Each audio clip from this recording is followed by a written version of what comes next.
Okay, could the AtlStripedBassBoard members please take their seats? We have a lot to do today.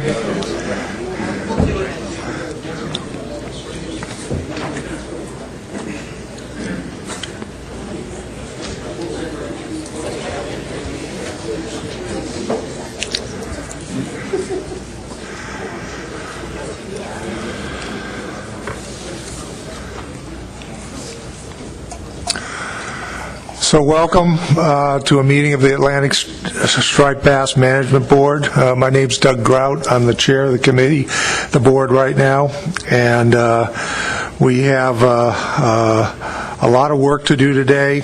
We're going to be receiving a technical committee report on the North Carolina stock assessment, and then of course we will be considering draft addendum 4 for public comment today, along with reports from the Law Enforcement Advisory Committee and our subcommittee that we tasked with making revisions to Addendum 4.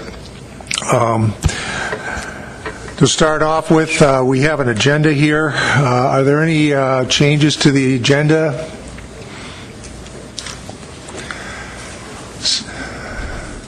Wilson? Thank you, Mr. Chairman. Yeah, could we please add under other business a very brief update on the cooperative winter tagging cruise? Sounds good. I think we should make that a standing under agenda business item. Any other changes? Seeing none, we'll consider the agenda approved as modified. We also have the proceedings from our May 2014 meeting. Does anybody have any changes to that? Seeing none. Oh, hello, Michelle. Thank you, Mr. Chairman. I apologize. I was not at that meeting, but in just reviewing the motions from that meeting, it appears that there might be just a copy and paste error in motion number 8, which was a motion as amended. The text of that does not actually reflect that the amendment passed. So, can you look at that? And I'd be happy to get with staff with that afterwards. Okay, we'll look at that and make the correction as needed. Any other changes? Seeing none, is there any objection to the approving the minutes of the May 2014 meeting? Seeing no objections, they are approved. We now have a point on the agenda where public comment can be made. These are public comments for items that are not on the agenda. So, for example, if your comments refer to anything in Addendum 4, we'll be taking comments at that time, not now. But if there's something else that is not on the agenda, I have 2 people that have signed up. I know I talked to one, Des Kahn, that it sounds like his comment is related to the addendum. Is that correct, Des? And then I believe there's another, Jeff Peavy. Is that related to the addendum? Okay, well, we'll take public comment on that at that particular time. Is there any other comments from the public on something that's not on the agenda? Seeing none, we'll move forward to item number 4, which is the technical committee report on the North Carolina stock assessment, and our technical committee chairman, Charlton Goodwin, will be providing a report for us. Thank you, Mr. Chairman. So as background, at the 2013 winter meeting, the board tasked the technical committee with developing stock-specific reference points for the Albemarle Sound Roanoke River stock. In July, the technical committee reviewed the results from the 2014 North Carolina benchmark stock assessment. This is for the Albemarle Roanoke stock. And this presentation just informs the board on the results of the assessment and the TC discussion. So The tagging data continue to suggest minimal mixing between the Albemarle Roanoke stock and Chesapeake Bay stocks, Delaware and Hudson River stocks. As far as total abundance, the Albemarle Roanoke stock is smaller and is migratory at older ages compared to the other stocks. Female maturation schedule is different for the Albemarle stock than it is for the Chesapeake Bay stock or for the maturation schedule used in the coastal assessment. Due to these facts, age-structured stock assessments of the Albemarle Roanoke stock have provided stock-specific reference points of F and spawning stock biomass and fish and mortality since 1992. The current assessment of the Albemarle Roanoke stock also uses is an age-structured assessment program, and it uses similar methodology as the coastal stock assessment to estimate reference points. The TC recommendation, due to the differences in life history of the Albemarle Roanoke stock and the ability to develop stock-specific reference points for the AR stock, the ASMFC striped bass TC recommendation to the board is to use the reference points developed through the North Carolina Albemarle Roanoke stock assessments for management use. The technical committee will continue to review Albemarle Roanoke benchmark stock assessments and make recommendations to the board as to the appropriateness of each assessment's results for management use. And we'll just go through a couple of slides showing the results from our most recent stock assessment. The proposed new reference points for fish and mortality and spawning stock biomass are listed, 0.33 for a target and 0.41 for a threshold for fishing mortality. This level of fishing is associated with the target and threshold spawning stock biomass, much like the coastwide model. And we also, our recreational and commercial fisheries in our Albemarle Sound and Roanoke River are managed on a quota-based system. So we have a quota each year, which we manage to not exceed, and the total allowable landings associated with those fish and mortalities are 305,000 pounds and 325,000 pounds, respectively. Currently, from our last stock assessment, the current quota that we were using for our Albemarle Sound Roanoke River is 550,000 pounds. So this is a reduction from that, due in part to just stock size, changing in stock size abundance. This next graph shows these are results from our assessment. It shows recruitment and it shows SSB. Currently, our stock exhibits a lot of the same similar trends in recruitment that the some of the coastal stocks, specifically the Chesapeake Bay stocks, exhibit, and we are in a period of decline in abundance. And right now, our SSB is in between the target and threshold. Next slide is going to show total abundance as well as where our F rate is.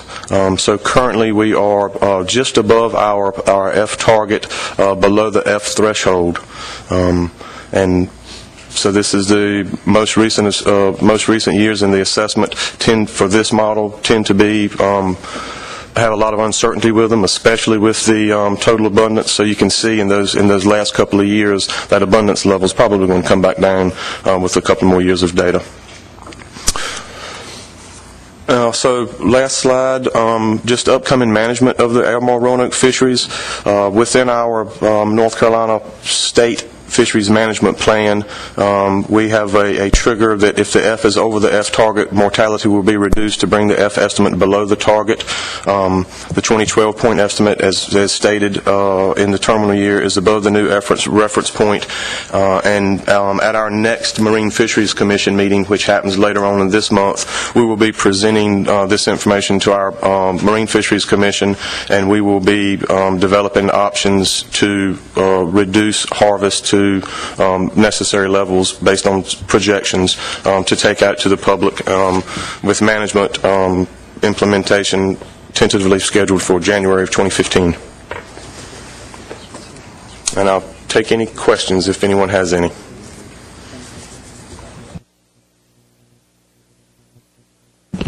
Yes, thank you, Charlton. That was very interesting.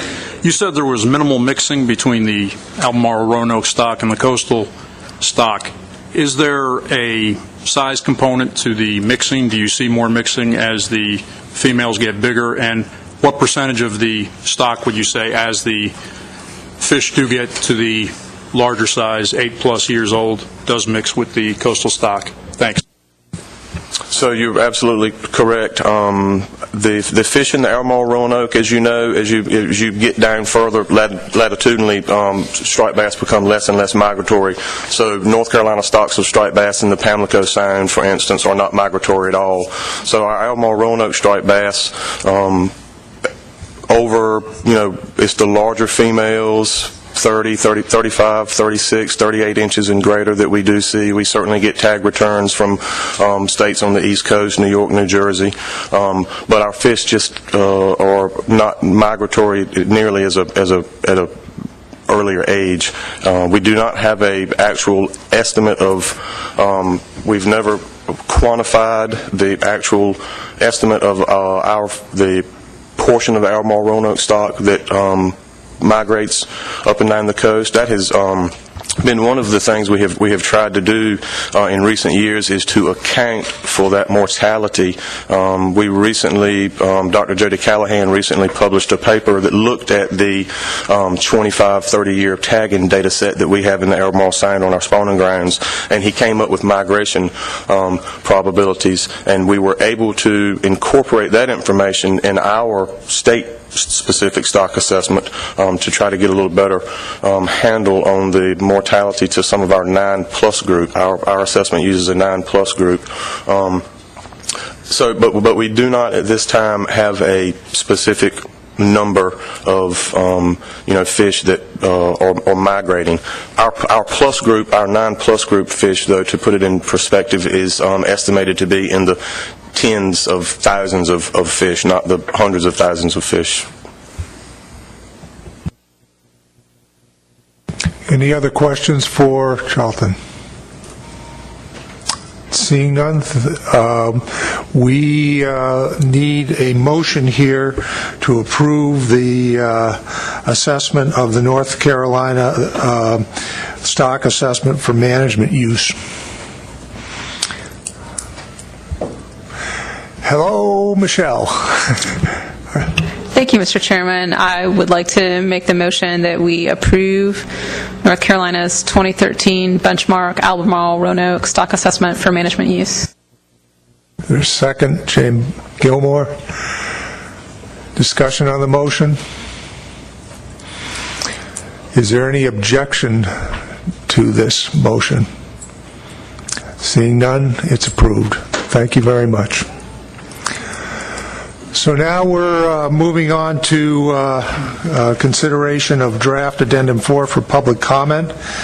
We're first going to have a report from the PDT chair on the addendum, which will also include the report of the subcommittee.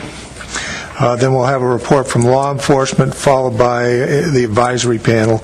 I'll stop at the end of each one of those reports and give you a chance to ask questions of the various presenters. What I do hope is you've heard me in the past. We try and avoid getting into the deliberative phase of this, as we'll have that opportunity after the report. So again, try and limit your limit it to questions of the presenter. So I'll start off with our illustrious PDT chair, Mike Wayne. Thank you. Thank you, Mr. Chairman. Just to catch everybody up with how we arrived at this point, the board accepted the 2013 benchmark stock assessment at their October meeting. That assessment recommended new fishing mortality reference points that matched with the SSB reference points already implemented, and so we started an addendum to change the F reference points. At that same time, the board charged the TC with considering stock-specific reference points for the Chesapeake Bay and the Albemarle Sound Roanoke River stocks, which you've heard about over the last several meetings. And we were working on options as a plan development team to reduce F to its target level over 2 different time frames. One was within 1 year and the other was within 3 years. So this draft addendum currently contains those options and time frames for management. So in terms of the addendum timeline, the board at this meeting is considering the document for public comment. If approved, we would send this document out for the public comment period, which would occur over the next couple of months. We'd hold public hearings, summarize all that comment, and bring it back for board review at its annual meeting in October, in which final options would be selected. And it is intended, at least the board's stated intention, was to implement management measures for the 2015 fishing season.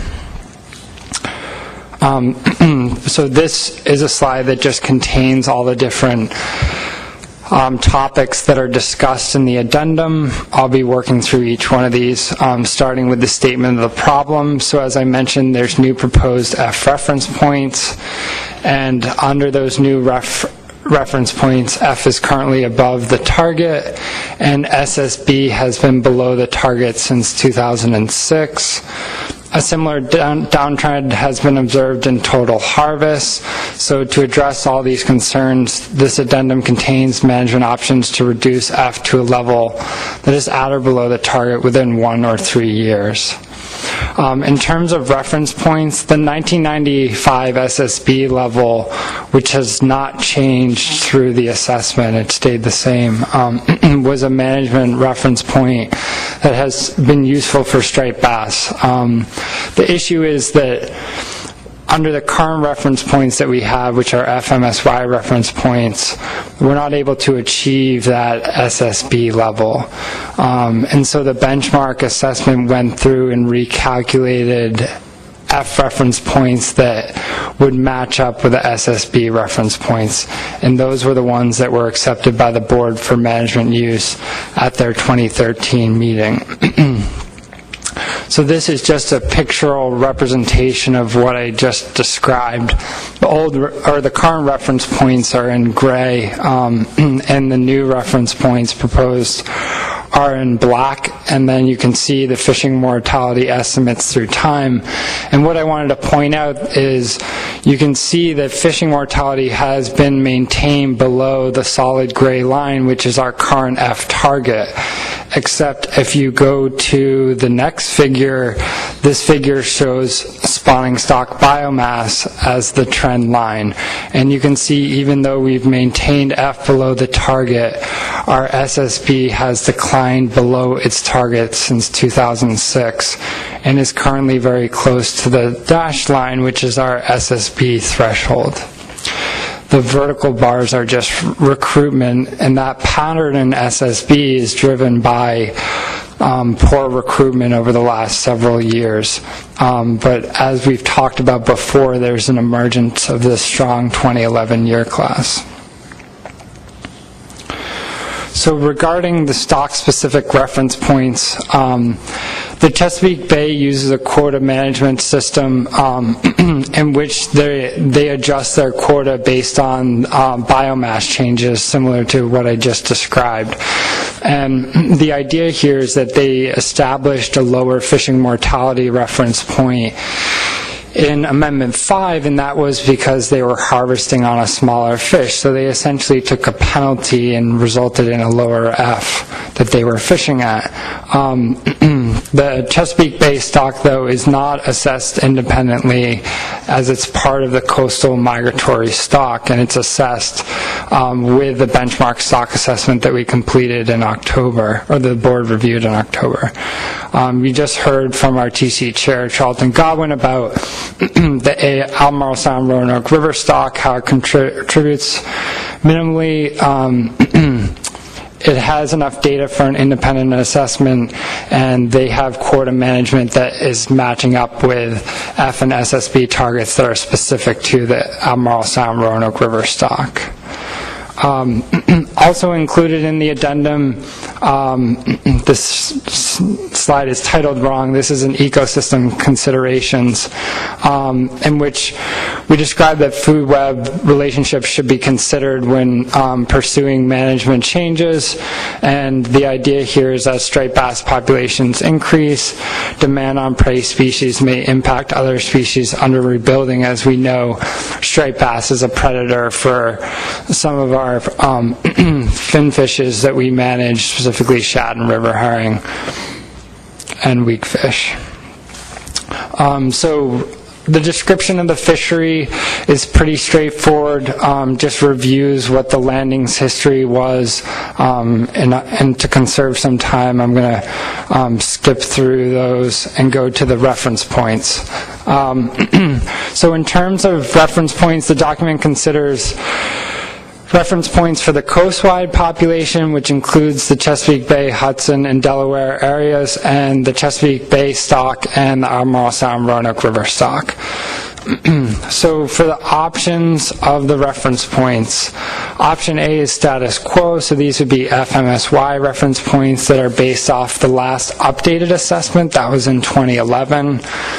And option B is the reference points from the 2013 benchmark, which, as I mentioned earlier, match up with the SSB reference points.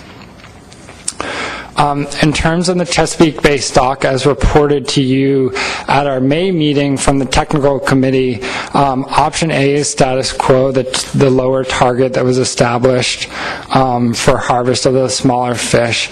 And option B is use of the coastwide population reference points as described in the section we just left.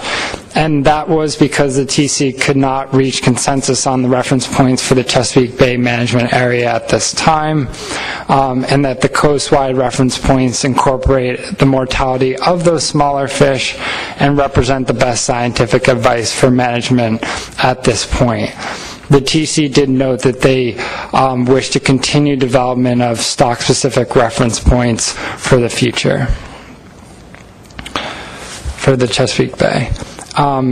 Charlton just went through the AR stock reference points, so option A would be the reference point that were established in Amendment 5, and then option B would be essentially the reference points that the board just approved for management use a few minutes ago.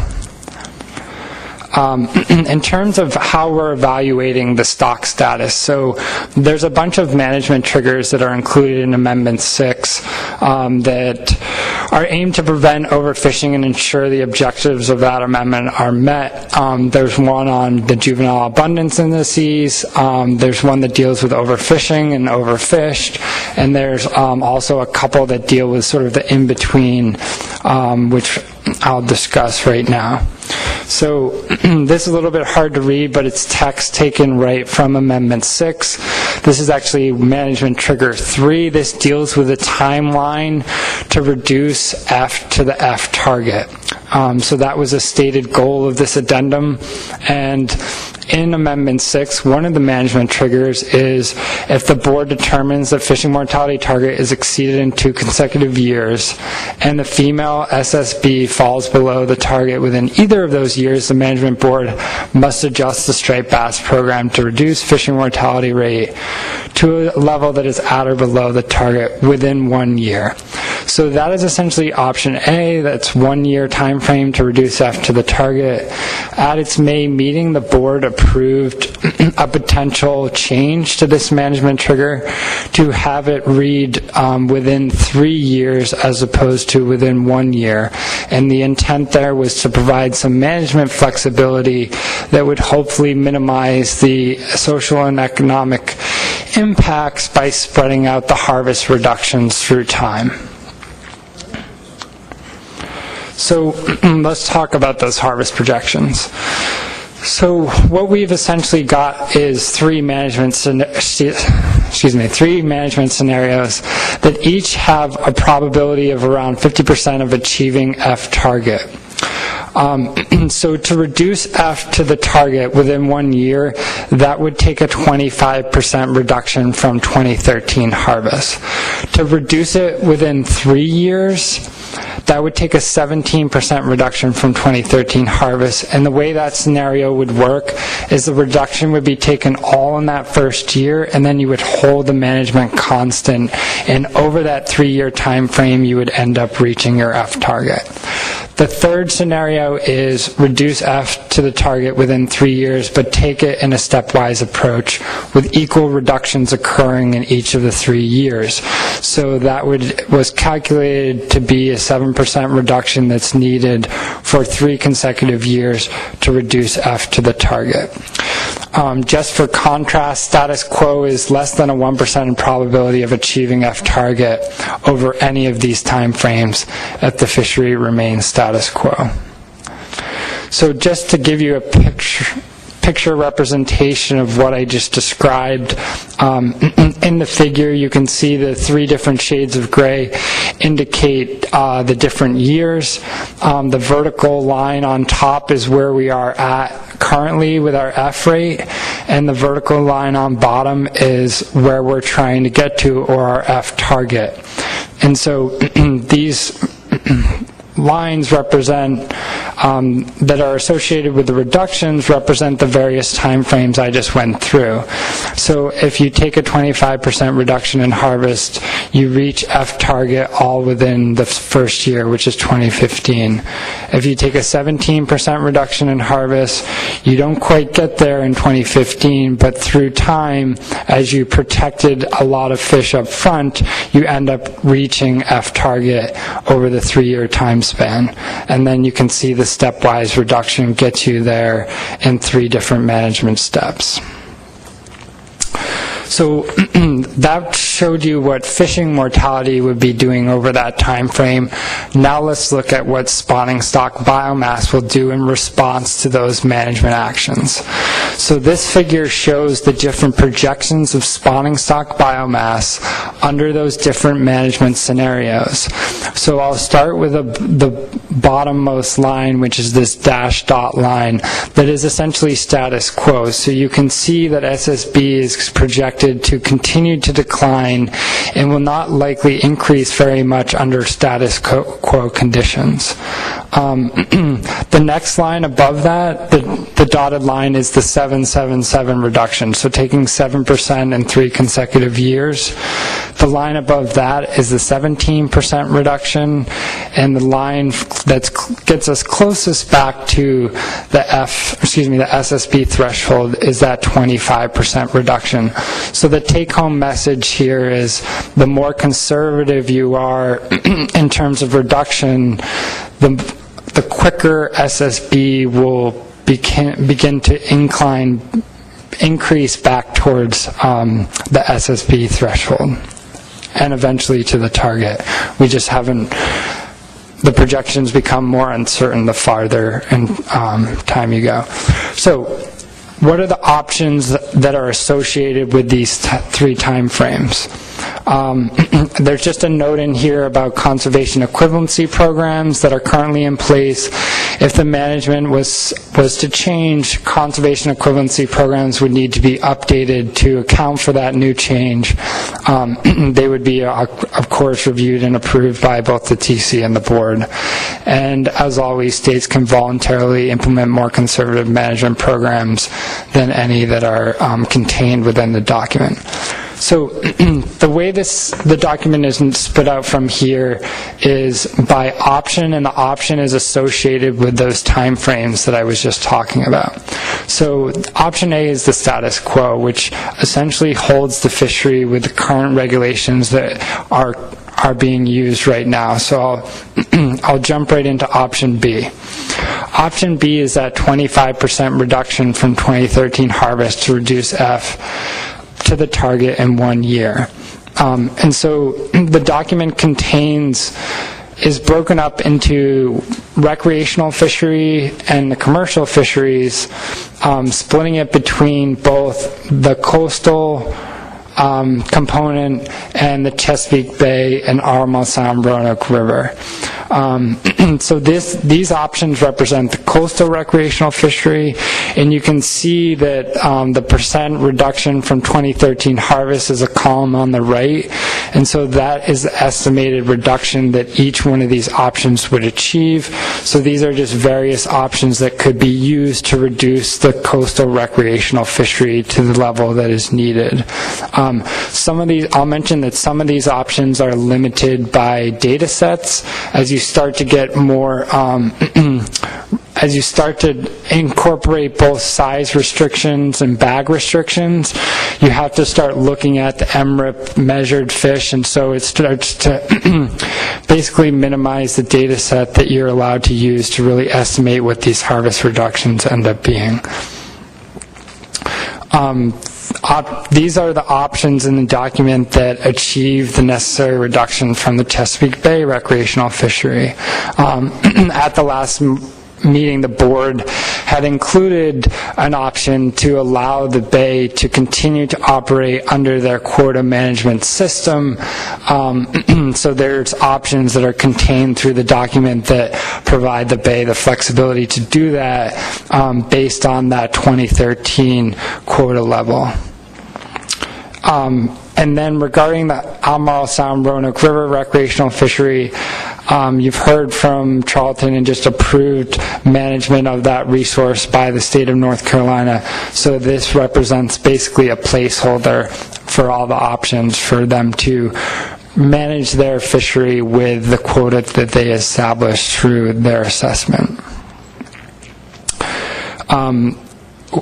Yeah, so one thing I actually forgot to mention is in my report I'll also comment on the subsection did meet between last meeting, which was May, and our current meeting now to give guidance on the addendum. The intent of those calls were to help the PDT and the technical committee address all the concerns that came up at the last meeting.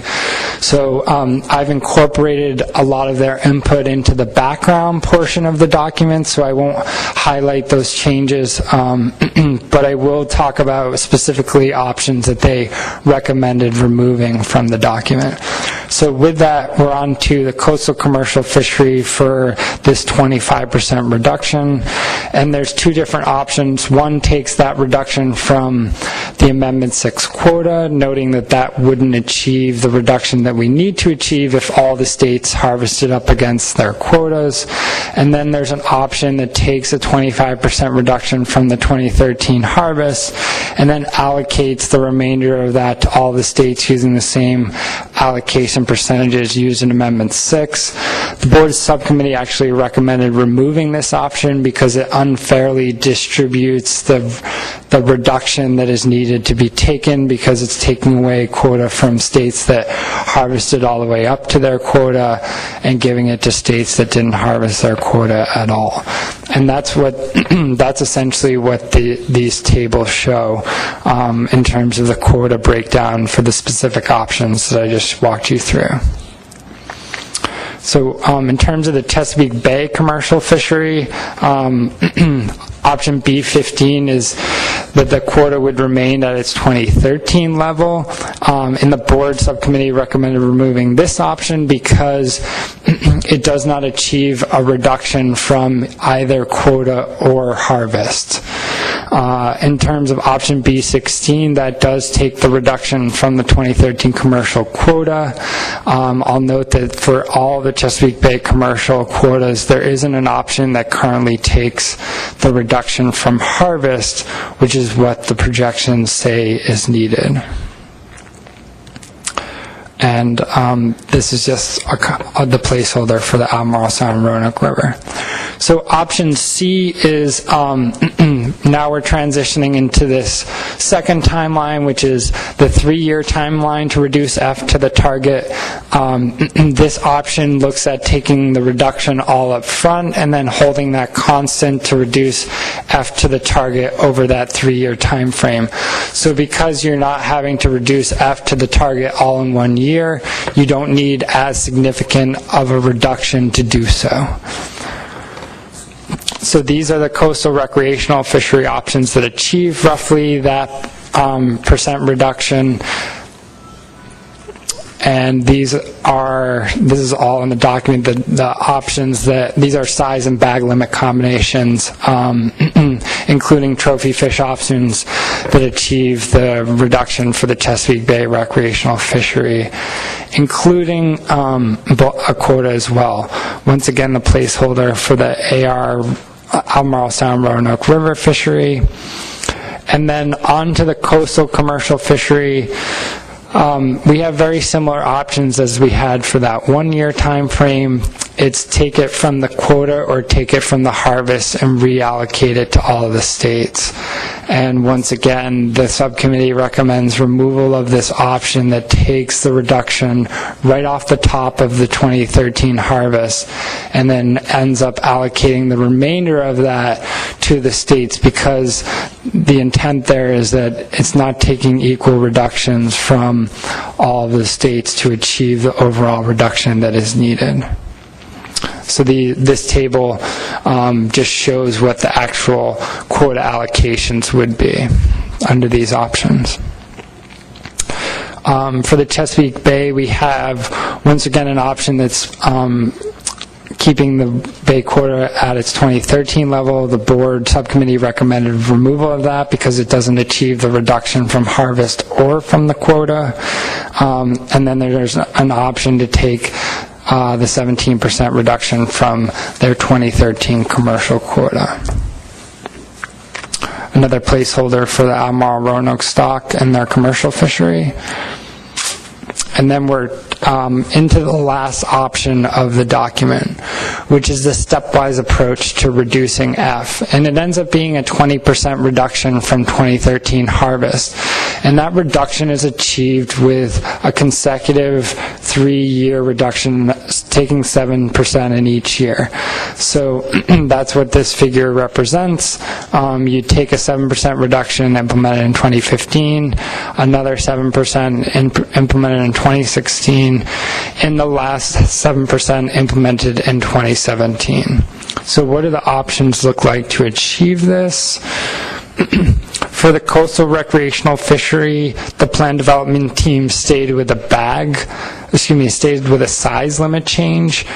So because the management measures would need to change every year for 3 consecutive years, the PDT focused on options that would be relatively easy to implement given that management scheme. And so the way this would work is a 1-inch size limit increase, starting with 30 inches in the first year and ending with 32 in the last. The Chesapeake Bay recreational fishery has similar options. There is an option for a slot limit for the bay to be managing with a changing slot limit through time. All of these options are matching up with the percent reduction that is needed in each year. Some of them are in a perfect match, which is why you see some variations in the numbers that don't match perfectly, but they achieve the percent reduction that's needed. And the Bay can also do the quota, which is option D4. The placeholder for the AR recreational fishery. And the coastal commercial fishery, option D5, is taking this 7% reduction sequentially from Amendment 6 quota. So the way these quota reductions would work sequentially is the first year would be taken from Amendment 6, and then the following year would be taken from 2015 quota, and in the last year it would be taken from 2016 quota. So it's a sequential reduction through time.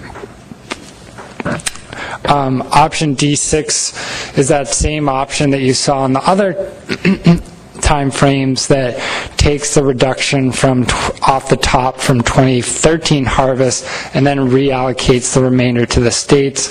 Once again, the board subcommittee recommended removal of this option because it unequally takes the reduction from all the states. For the Chesapeake Bay commercial fishery, there's an option in here for this sequential reduction to be taken from the commercial quota, starting with the 2013 quota and then taking the sequential reduction through time in each year. and then once again the placeholder for the Albemarle Sound Roanoke River commercial fishery that will be managed with the reference points we just approved. So that was a very quick run-through of some complicated time frames and all the options that go along with that. In regards to, there's a couple other options in the document that deal sort of overall with a specific management time frame, so they weren't exclusive to one time frame or another. It was just an option that the board could consider regardless of the time frame they chose or option they ended up going with. And so that was a commercial quota transfer provision that currently is not allowed in the fishery but would provide some flexibility if it were allowed. And this is a very similar quota transfer program as we've seen in our other ASMFC managed species. And then commercial size limits was something that the plan development team considered as well, considering that we were looking at options that changed the recreational size limit. Their status quo in the document is if the recreational size limit changed, the commercial size limit would also change to match that. And so the PDT sort of talked this through and thought that it would be worthwhile to have another option in the document that maintained the size limit, the commercial size limits where they are at now, even if the recreational size limits changed. And so that is option B, essentially allowing for the size limits to remain status quo, noting you would be reducing the quota with maintaining the same size limits. The compliance schedule, as was previously stated for the board, was to implement in 2015, and we would have to work back from there to get implementation plans together for the start of that, for implementation on January 1 of 2015. And then there's just an option in the document that provides the board an opportunity to recommend to NOAA Fisheries implementation of any options that are considered in this draft addendum for the exclusive economic zone. And with that, I'll take any questions. Thank you. Questions, Rob? Thank you, Mr. Chairman. Thank you, Mike. I have 4 short ones, and I think it'd be easier if I just went through them. They're not substantive. They're just some clarification, mostly, and that would save others a chance to speak as well. So the first one is relating to the consensus that the technical committee failed to achieve on the Chesapeake Bay biological reference points. I know that there was a reason the technical committee pursued that course to determine a biological reference point, and I guess I'm uncertain when it's stated that the best scientific advice for management is the coast-wide basis that's there now for biological reference points. Is that mainly because at this time there is not a Chesapeake Bay biological reference point or coastal biological reference point? So that's one. The second relates to the 25% reduction having the best probability of the SSB being back to the threshold. And I guess my question is that because that measure would be in place for 3 years? We know Amendment 6 says any management measures have to be in place for at least 3 years. So with that being considered, it does make sense that if you're staying at that reduction of 25% for 3 years, that you would have the best chance. So maybe you could comment on that. The third is relating to the lack of examples where the Chesapeake Bay jurisdictions achieve a 25% reduction in harvest. I think the basis for that was the last meeting at the board. Motion was made to consider reducing from the quota specifically because of ITQs, and a pretty long explanation of all that last meeting. But besides that, the other part is when you look at the 50% probability, I think we realize that when you take tags from a commercial fishery or quota, then that's gone until the next time it's allowed to be there. So, in fact, if you take a 25% reduction in harvest, then you're essentially taking 25% right off the top of the commercial quota. It's a little different than the recreational fishery, and it's pretty clear that combined the effect gives you that 50% probability. But the commercial fishery is different, and I can talk about that a little later on, but that was just a statement that, we did talk a lot about ITQs last time, and that was the reason for the motion not to reduce from the harvest. The other thing is the coastal commercial options that were, there was an indication that the subcommittee said to remove. I think it's more than just the reductions weren't taken equally. It's those quotas for the last 20 years have been individual state quotas. The allocation was set up in Amendment 5, and it was 20% of the 1972 to 79 landings. That's never changed. Amendment 6 brought that up to 100%. So the problem really was there's reallocation involved in those options that you pointed out, Mike. And those are just my points, and I thank you very much. So I heard 2 questions and 2 comments. Is that okay? So you want to handle the 2 questions? Yeah, I'll start with the second one because I'm going to try and kick the first one to Charlton. So if you go back in the presentation to the figures that show the time frame reductions with SSB, and I want to make a little bit of a clarifying point here. Sorry, it's kind of weird. It's slide 19 and 20. So on this slide, the one that shows projections, one more up. Yeah, right there. So the reductions that we're trying to achieve are to reduce fishing mortality to the target level. So that 50% probability of achieving F target is associated with each one of these reduction scenarios. So let me explain what that means. With a 1-year time frame and a 25% reduction in harvest, we have a 50% probability of it reducing F to its target level within 2015. And then the same thing applies for the 17% reduction, except the 50% probability of achieving F target is within 3 years instead of 1 year, and that applies to the 7% reduction as well.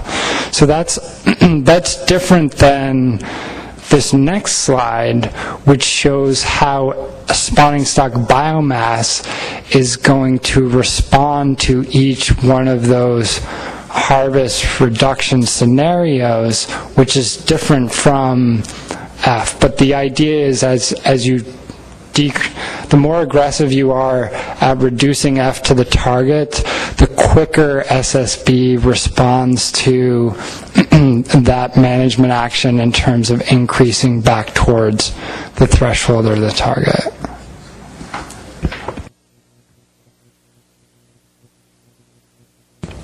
Tom, and then we'll take the other. Yeah, just related to this, so does this projection assume that the 25% reduction is kept in place for just 2015 or for 3 years? Yeah, thanks. That's the point I forgot to clarify. Yeah, so all of these management actions and timelines are trying to get us back to sort of what is a stable position. So it would be in place for well, I guess it really depends on how long the board wants them to be in place, but there's no sunset provision written into the document. So the idea would be to be maintaining F at its target level, and by maintaining F at its target through these harvest reductions through time, you would end up increasing SSB back to its target. So by fishing and maintaining the F rate at its target level, you'll achieve SSB target. It's not going to happen in the next several years, but through time it would, and the idea here is to get that level of harvest at the level that's equivalent to an F target. And of course, there'll need to be, there will be another stock assessment in the future in which we would assess, sort of how SSB has responded, et cetera, how F has changed, and be able to sort of redo these. This is just to give you an idea of how things would go in the near future or over the next 3 years. Richie? Thank you, Mr. Chair. Following Rob's lead, I'll ask a couple of questions. First is, can the document refer to the time to reach the reductions, the one that says 1 year, that reflects Amendment 6, and the one that's 3 years is a change in Amendment 6. So if those could be added to clarify the document for the public, so that they know if you're going to go to a three-year time frame, that's a change from Amendment 6. So that's one. So that's a question that, can that take place? Then the second is, I believe in the document it says, even with proposed measures, probability of stock being overfished in 2015-2016 is high. If that happens, are additional steps necessary? Regarding your first point, Richie, let's chat offline, because I think if I showed you in the document where it kind of ties that together, I think it might answer your concern, and if it doesn't, we can clarify it further just for time's sake. And then regarding your second question, technically, if SSB fell below the threshold, that would trigger Management Trigger 2. And this is in Amendment 6. And Management Trigger 2 in Amendment 6 says that you need to rebuild SSB back to its target over a specified time frame that should not exceed 10 years. And so I think there's sort of a combination of things happening. The board is acting to reduce F. Through that action, we see the projections showing that SSB will start increasing towards its target, but we're uncomfortable with projecting out far enough to tell you when it will reach its target, because the further on the projections we go, the more uncertainty there's involved. And so therefore, I think the trend is to get back towards the target, but we can't tell you exactly how quickly that will happen. Mark Gibson. Thank you, Mr. Chairman. I'd like to know what the mechanism is for that F gets maintained at the reduced level, and for the first option, 25%. Given that we have a fixed commercial quotas and input controls for the recreational fishery, how is F maintained at the 25% reduced level? And then the second option, what's the mechanism by after we make the first reduction in F, how does it continue to fall with fixed commercial quotas and recreational input controls? We're not specifying catch limits every year based on the stock assessment to deliver an F target.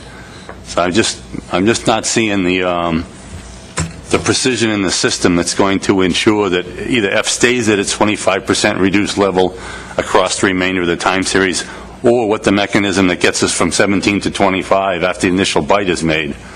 What's the mechanism that takes away the next bite of mortality?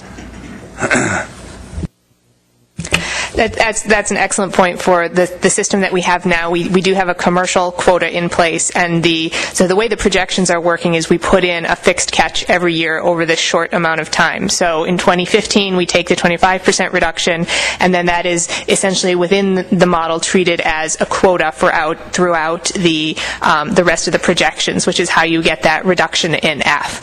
And similarly, when you take either the 17% reduction over that time is put in as 3 separate fixed amounts, or the 7% reduction every year is put in as fixed amounts over that time period. But you're right that there is some error or uncertainty in the fact that we're controlling the recreational fishery through effort controls and not a fixed quota. So that we present you with these options that will, in theory, reduce catch, but I hope that we have conveyed the fact that they're definitely based on assumptions about how fishing behavior, angler behavior is going to change in relation to these new regulations that may not be 100% correct. And so we can provide you with estimates of how much you will reduce catch by implementing size limits or bag limits, but there is no guarantee that those will, in fact, bring you to the recreational harvest that you need. But there's no way for us to predict how effort will change, and there's no way for us to implement that within the projection model. Go ahead, Mark. Given that, I now have questions about the 50% probability of achievement level, and I guess maybe that's reserved maybe for the next part of the discussion. Not so much a question, it's a question about the adequacy of it, given what was just said. Yeah, I think that'd be good to save till we get into the policy debates. Dave Simpson, and then Tom Foti. Thanks. I think Mark's questions covered in mine adequately. Okay, Tom, then Emerson. Tom Foti. Why didn't we go out in these tables, in the table, that table there, out to 2018 and 19? Because that's when the 2011 year classes would come into play there, and that's going to change the whole dynamic with the numbers of fish that was in the 2011. So wouldn't it make more sense as you have to go out to 2 periods? And I know it's less certainty, but what's the less certainty about the regression analysis when we look at the years previous and we all of a sudden find out that the mortality is not as great as it is. So making assumptions on this end, why don't make the same assumptions on the other end? So for the projections the TC was tasked with finding the management options that would reduce F to the target within a set amount of time frames. So we had no instructions regarding additional information that you would like to see on SSB. So the SSB is presented for information, but it doesn't relate to any of the management options or the tasks that we were instructed. The 2011 year class is beginning to move through the system. There is selectivity on those younger fish starting in 3, 4, and 5. So they are moving into the system and being picked up by the projection model. And that, in fact, is why you see the SSB start to tick up even in the absence of reductions. That's that status quo line. So if the board wanted us to extend the projections further, it would increase the uncertainty, but we could do that. But it was not part of the task or the management options that we were asked to consider. Yeah, I just think before when we go out, we should basically do that out to 2019, because we know that year class is there, and it should be part of the document so people can make more informed decisions. Emerson. Thank you, Mr. Chairman. And thank you, Mike, for that excellent presentation, trying to pull all those different options together so that they make sense to us. Thank you also, Mike, for helping me out over the phone a couple times over the last couple of weeks on some issues. I have 3 questions. One is, I know that this is a model projection that you have up on the screen now. Do we know where we were in 2013 in terms of spawning stock biomass and F? Other than just a model projection, do we know where we were with that? The terminal year of the 2013 benchmark assessment was 2012. Right. And so that's the last year of those estimates that we have. The projections is where it picks up from there. So we have projected SSB and F for those years from 2012, but not coming from that benchmark assessment. Yeah, and we won't know what that is till you just do an update, I guess, next year? Yeah, I mean, we talked about when would be the best time to update this assessment, pending sort of management action, evaluation of how the stock responds to that management action. So I think that's a discussion that has come up, but we haven't formally addressed because we've been focused on the management change. Thank you. My second question is, are the commercial percent reductions that you included under those various scenarios, are they based on continuing a 28-inch minimum size?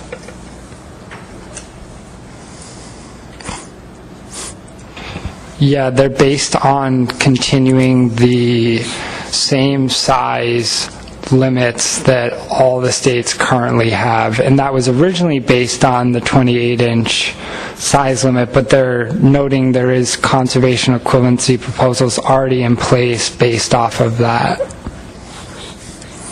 Thank you. And my last question is kind of in response to your response to Tom's question about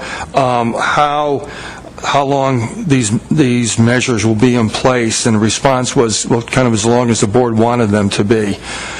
Being relatively new to the commission, is that going to require a new addendum? I mean, how do we, I know this is a little premature, but I'm just wondering, you know, if we're as successful as we hope we are, then does that require an addendum, or how does that work in the future? Yeah, unless these provisions contain a sunset clause that would revert back to some other management that was already in place, the way the board would make management changes moving forward would be through the addendum process, very similar to what we're doing now. Rob, do you want your second question answered first, or? How did you know? Okay. We have the best scientific advice for management based on the coastwide reference points. There was a lot of effort on the part of the technical committee, and in fact they did. There were two what we're calling interim reference points, one by staff, one by Alexei Sharov, and so I'm wondering, would the advice to management be better with a Chesapeake Bay biological reference point which has existed for the past 20 years?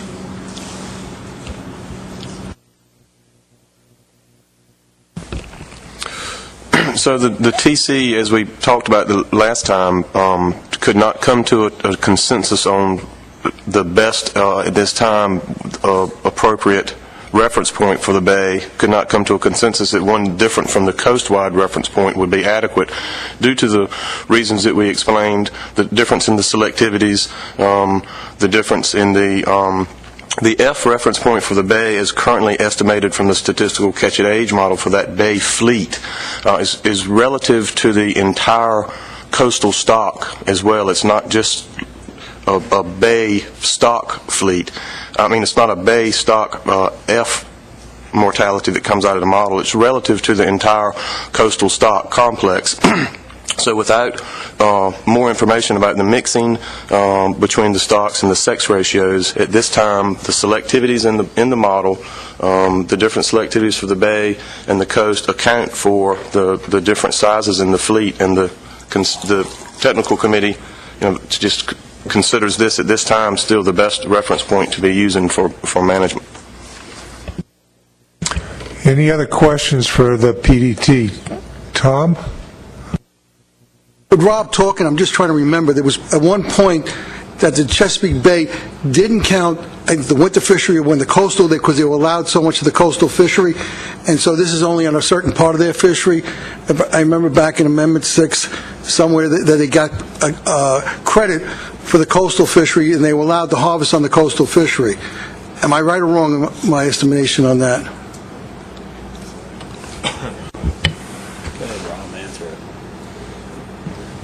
Well, if you're talking about the coastal commercial quota, they have a separate quota for their coast, that they're fishing under larger sizes, and then they have a different one in the Chesapeake Bay that applies both to the recreational harvest and the commercial harvest. So, go ahead, Rob.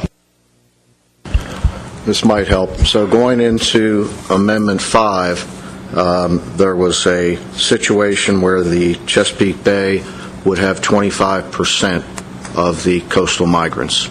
And instead of that, what was designed was 25,000 as a cap on the coastal migrants.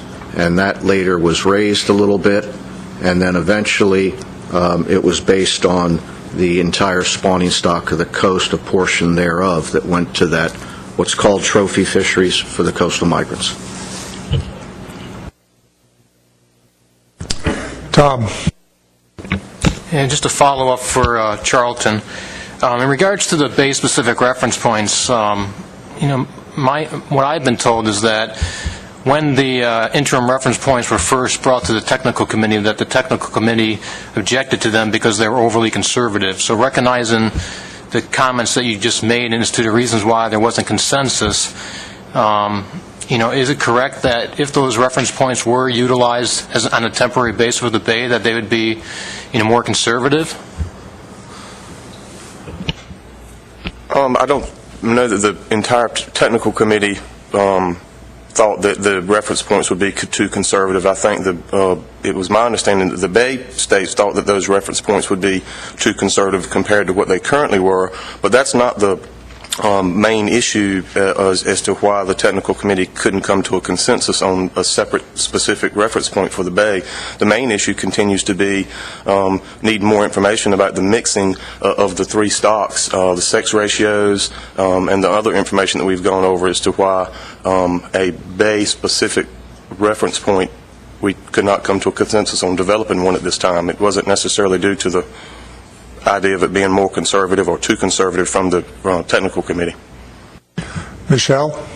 Thank you, Mr. Chairman. I've sort of refrained from asking any questions about the whole Bay-specific reference points, but I think I am now, and this might be a question for Katie. But in terms of the original reference point of F of .27, it might be informative to explain to the board maybe how that was calculated or how it came about previously. I mean, it was applied to the Albemarle Roanoke stock as well before we had the additional information that we do, and I just didn't know if you might be able to, provide a little bit of background for how that F of .27 came about previously.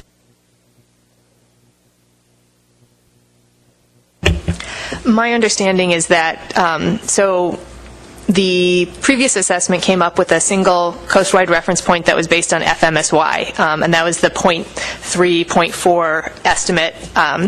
And because concerns were raised that the Bay was harvesting on smaller fish, that they wanted a reference point that would take that into account.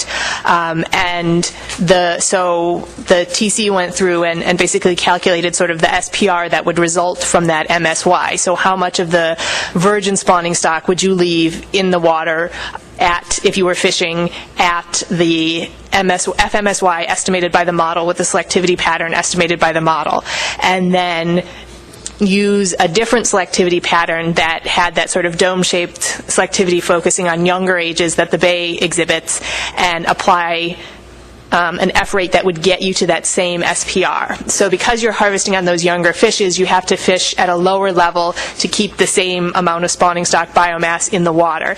And that's where that reference point came from. The TC did consider a similar approach for these new reference points with the Bay, but we were concerned that that approach doesn't adequately take into the fact that there are, in fact, essentially two fleets operating on this stock, that it's not the Bay fleet alone, and it's not the coastal fleet alone. It's this single composite fleet that covers the entire stock that's operating on that fishery, so that you can't really adjust one fishery's F separately from all of the other fisheries that are still operating on it, because that requires the assumption that that one fleet is the only fleet operating on that stock. So you would have to fix the coastal fleet F in some way at a certain level in order to get an appropriate amount of F that would be allowed on the Chesapeake Bay. And that's when you start getting into, I think, management concerns, and that's where you also start getting into concerns about the sex ratio and what proportion of the stock you're actually harvesting on with those reference points. So that's why we were uncomfortable using that SPR, or conservation equivalency approach, for the new reference points. Any other questions for the PDT? Seeing none, we're going to move on to the law enforcement report. Kurt Blanchard couldn't make it, so Mark Robson is going to make the report for them. Thank you, Mr. Chairman. We were asked, the LEC was asked to try to convene a teleconference call, which we did on July 29th, to take a look at the draft addendum and just provide some very general law enforcement perspective, understanding that obviously we would flesh out more details and have more specific written comments at a later time during the public hearing process. So we did take a look at just focusing mainly on the management options in the document, and provided some general comments. I have a few of them here that I can summarize. And again, this is mostly looking at changes in the recreational management options, so that's, I think, what the focus of the discussion was during the conference call. But in regards to that, and particularly with recreational changes, there was a number of comments that if you're going to look at making these kinds of changes, obviously they would prefer to see regulations that change not every year if possible. So a 3-year series of changes would obviously present the greatest enforcement challenge. There's a number of reasons why they were concerned about that approach. One would be, of course, every time there's a change, there is an element of education outreach effort that the enforcement personnel undergo. They're out there trying to inform and educate about regulation changes just as we do in our management documents and publications. And of course, it's been their experience that frequent regulatory changes tend to lower compliance somewhat. It varies depending on the type of change and how good the education outreach effort is.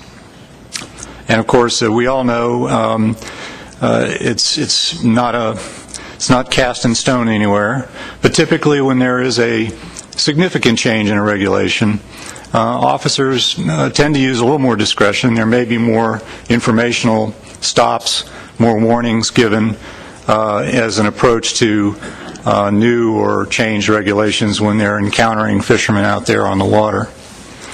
And having said all that, I think there were also a couple comments which I wanted to convey, that the law enforcement committee members recognize that if you take a graduated 3-year approach to, let's say, a size limit change, that there may be a value in that we understand. A graduated approach might actually enhance public acceptance and compliance.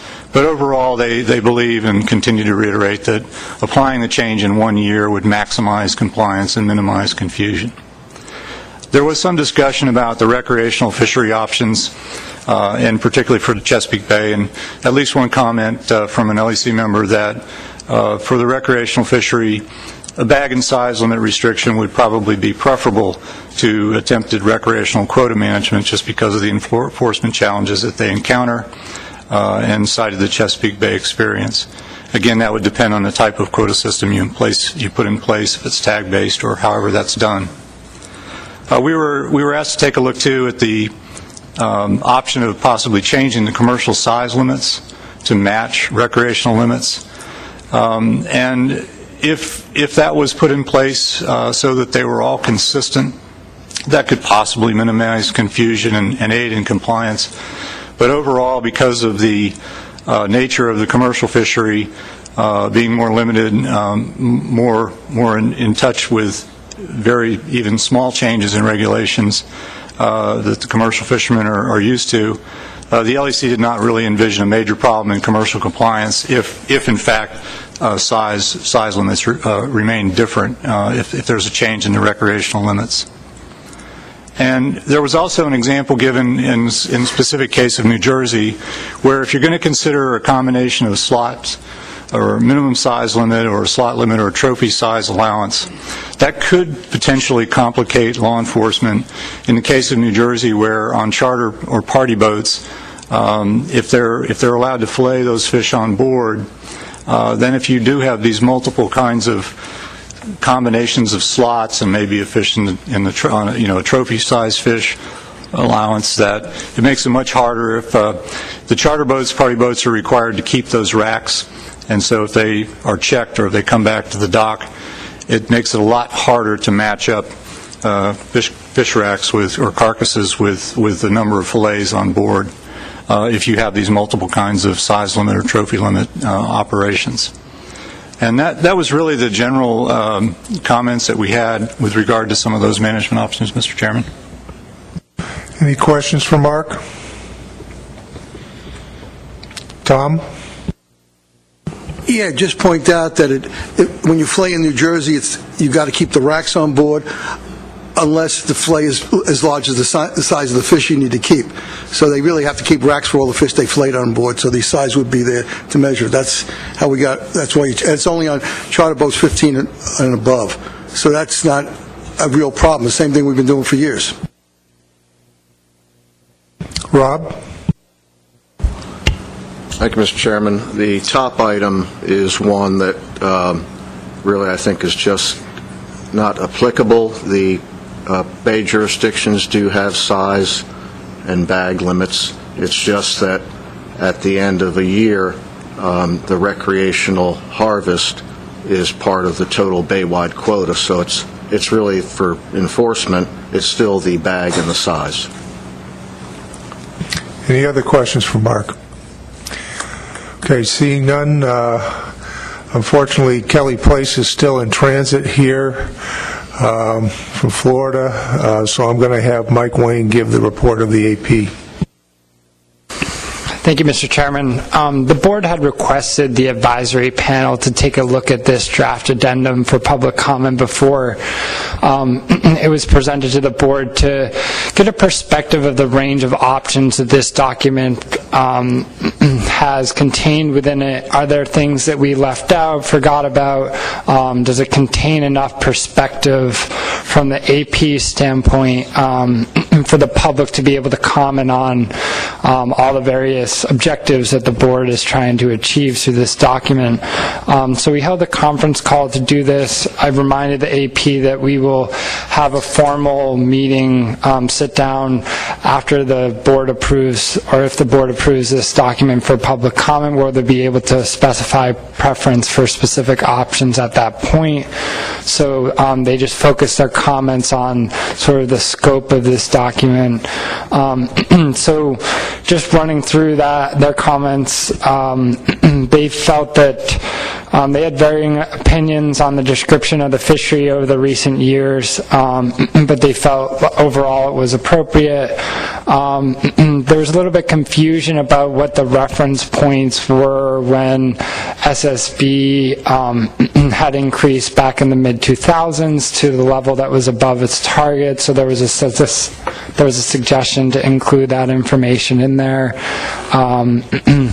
Some AP members were concerned about this move away from using stock-specific reference points for the Chesapeake Bay, as that has been a quota option, that has been a management option that they've been used to for quite some time now. There was a member that suggested that 50% probability of achieving the F target is low, and a larger range should be considered to give a higher probability of reducing F to that target over those time frames.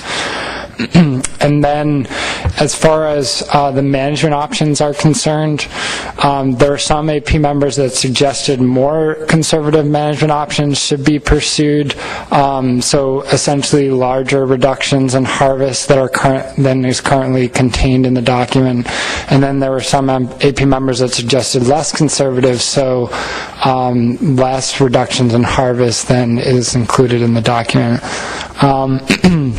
there was a suggestion for a yearly review of the 3-year time frame to ensure that time frame is being met, so getting that sort of check-in period to make sure we're on track for if the 3-year option is considered. There were some AP members that didn't like the quota options that were based on that reduction from harvest and then allocation to all the states based on the remainder, citing the same issues that the subcommittee had, which was that the reductions are not equal across the states. And then the AP felt that the states shouldn't be punished for managing within their quotas. So essentially, if a state was able to maintain its quota within what it was allowed, why should they be punished more severely than another state that just didn't harvest all of their quota? And then there was a suggestion to include an option that achieves optimum sustainable yield in 3 years. And that concludes the AP report. Any questions from the board regarding the AP report? Emerson. Thank you. Do we have any idea what OI is? Or what OI might be? I mean, the suggestion there is to include an option that achieves OI in 3 years. Do we even know what that might be? No, the optimum yield is sort of predicated on a certain MSY framework that we did not pursue for this assessment because of our concerns about the stock-recruit relationship and other factors. So this is kind of an empirical and historical-based reference point, and the technical committee has not tried to calculate optimum yield in that framework. Any other questions? Okay. As we move on into the part where we'll be discussing adding and potentially removing some measures, I kind of wanted to give an overview of some of my meeting management training and how I plan to try and handle this.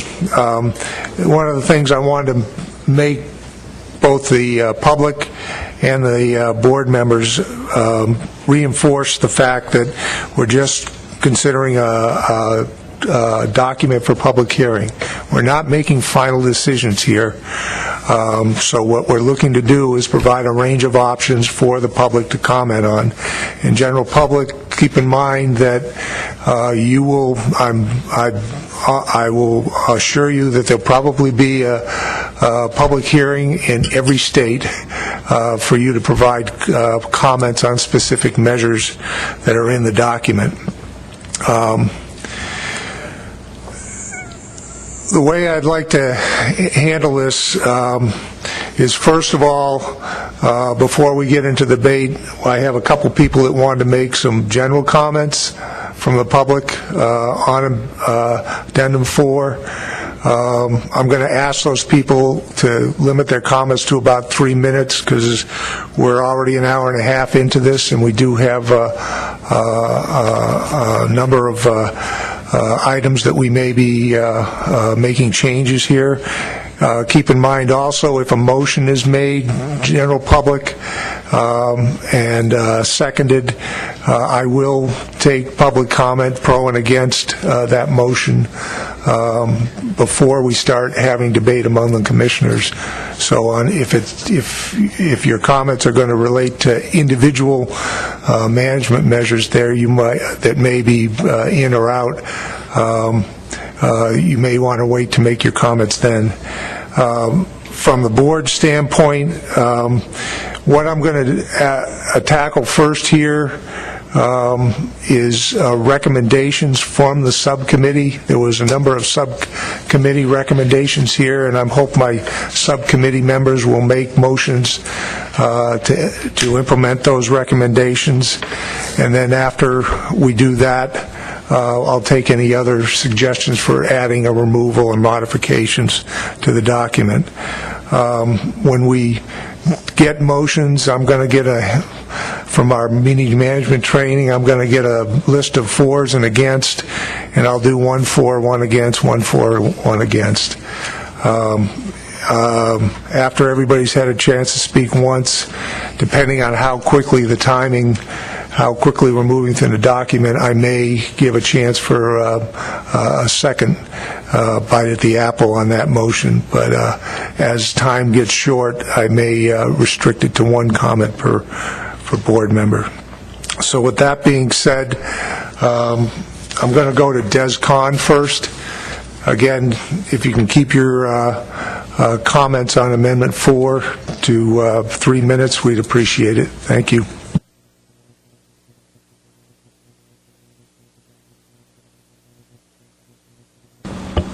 Thank you, Mr. Chairman. Ladies and gentlemen of the board, I'm grateful for just a few minutes of your time. For people who don't know me, I served on the tagging subcommittee, stock assessment subcommittee, and the technical committee for quite a few years, representing the state of Delaware. I'm speaking to you about an issue with this draft addendum that gives me a lot of concern, and that is the presentation in here of the stock assessment results, primarily in Figures 2 and 3. Figure 2 portrays the female SSB trend, and the recruitment in Figure 3 presents the fishing mortality. Now, I know the Commission tries to be guided by scientific findings, which is commendable. Last year, a peer-reviewed scientific paper was published in the Transactions of the American Fisheries Society. Dr. Lau and Jones from Old Dominion and technical committee members Alexei Sheroff and Gary Nelson were the co-authors. And the title is Quantifying the Effects of Aging Bias in Atlantic Striped Bass Stock Assessment. And they verified what we had found on the committee when I was a member, which is that our method of aging bass using scales produces biased estimates of the age distribution. And what they found was that when this biased data is input into the statistical catch-at-age model used in the assessment, that the estimates of fishing mortality and female SSB and other parameters come out biased. The fishing mortality estimates they found were 20% too high, and the SSB estimates were likewise 20% too low. Now, to their credit, the Stock Assessment Committee, in the recent assessment, evaluated this effect, and they found pretty much the same pattern, although they used the last 2 years, 2011 and 2012. And it's quite clear that the input data using scales that we've used is biased, and that the outputs from the assessment are biased. And yet, in this draft addendum, these estimates that come out of the model are presented with no indication of even any uncertainty, much less this bias. So we're going out to the public, if this is sent out, with misleading estimates that make things appear much worse than they are. And this is a well-documented scientific finding at this point. And the other minor point here is that the tagging estimates of F are not even included here in any way. And I read the statements in the assessment and the previous draft addendum, which the technical committee seems to discount the tagging results. And I would point out that very few, if any, members have been trained in the tagging methodology, as I and others were in the 1990s by the Commission. They don't understand the tagging methods, and a lot of their comments reflect that lack of understanding. And when this bias is corrected, the estimates from the SCA model, when the unbiased input data of the age distribution is used, the estimates that come out of that model are much closer to the tag estimates. Yet they're ignored completely. So I would suggest that if this goes out, it will be misleading to the public. And I don't think it could be said that it's in accord with the recent scientific findings in that way. Thank you very much. Thank you, Des. Jeff Peavy, I have on my list. Thank you, Mr. Chairman. And first, I apologize for the sloppy handwriting. That's a D, 2 E's, and an M. Sorry about that. I'd like to ask that you include another option, and I'm here to represent Chesapeake Bay fishermen. Although I represent Virginia on the Mid-Atlantic Council and a couple of state committees, I'm here personally as a recreational fisherman in the Bay. The Bay's been under a quota since 1997, took a 14% reduction in 2013, when no other jurisdiction had to reduce. Now that it's been determined that that sacrifice alone was not enough to solve this problem, I think the fair thing to do would be either that every other state takes a 14% reduction in the first year, and then we add whatever's necessary in the second or third year, or that we simply go back to the 2012 quotas as our base. We've already made a serious sacrifice. It's hurt our businesses, it's hurt our fishermen, it's denied us a lot of access. My second point is that I don't believe the MRIP data, in anybody's opinion, has the wherewithal at this point to be used as a single-year estimate of landings.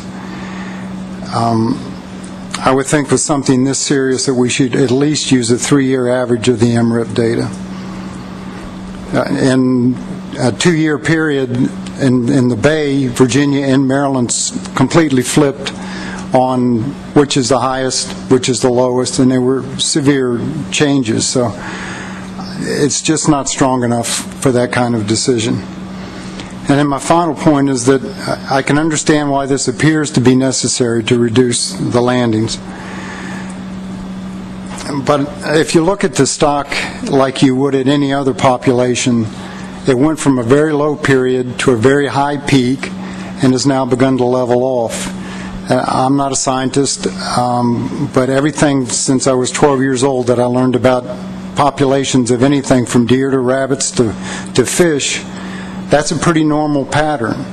So the question is, do we really know what our spawning stock biomass can be? We've reached a peak, we're back down to what the ecosystem, maybe what the ecosystem can sustain. I don't know how we determine where that is, and to make any sudden changes to try to reach that or to try to find out where that balance point is, I don't think is justified. I think we should go, if you do anything, go with and have an option for the 3-year period where we reduce a little bit each time and try to learn as we go along.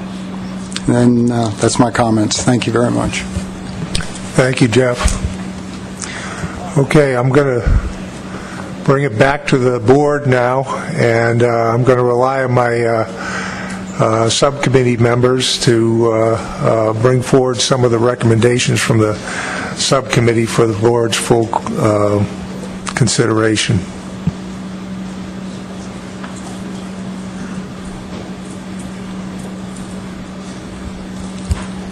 Paul. Not one of my subcommittee members, but no, I was going to make that comment myself, that I wasn't on the subcommittee, but I appreciate the work that the board subcommittee members put into this, and to cut to the chase and to give us something to talk about as a starting point. I'd like to make a motion to approve all of the recommendations of the board subcommittee to eliminate the options B14, B15, C9, C10, and D6.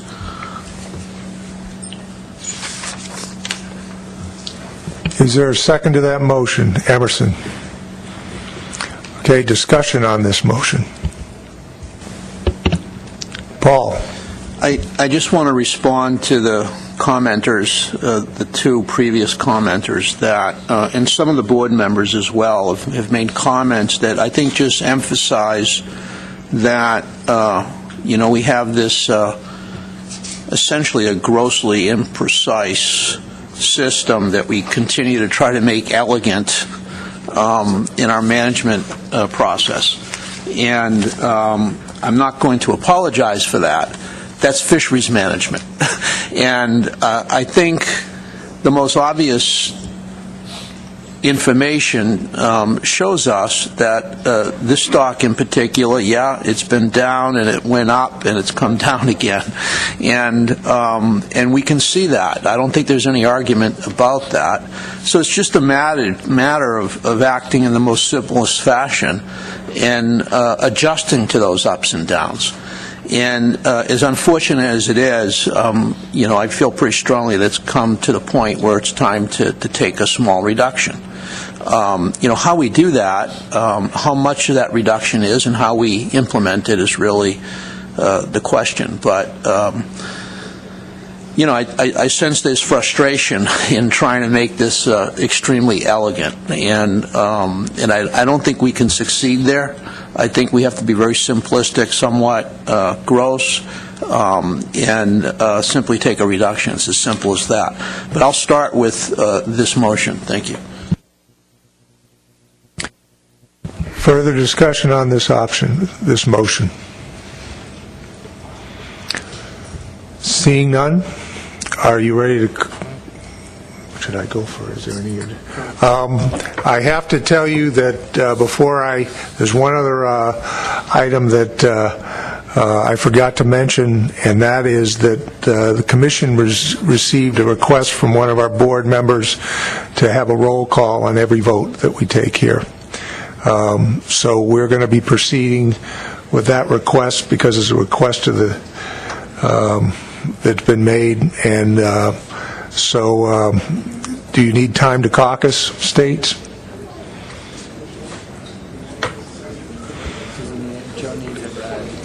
And while I do that, I'll read it into the record. Move to approve all of the recommendations of the Striped Bass Board Subcommittee to remove the option B14, B15, C9, C10, D6 from draft addendum 4 to the Striped Bass Fisheries Management Plan. Motion made by Mr. Diodati, seconded by Mr. Hasbrook.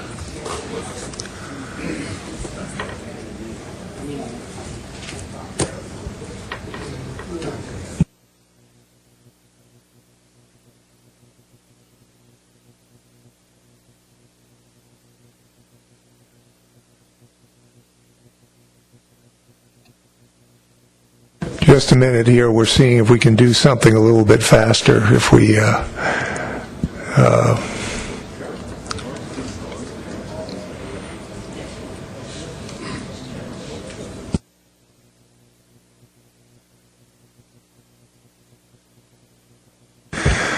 Okay, the way we're going to have a slight modification. Anytime we have a motion, I will ask if there's any objections. If there is an objection, at that point we'll have a roll call on it. That'll handle the request of the board member, and at the same time see if we can move along. So is there any objection to this motion? Okay, seeing none, I see it approved unanimously. Yeah, just make sure no abstentions or no. Okay. No abstentions. Were there any abstentions?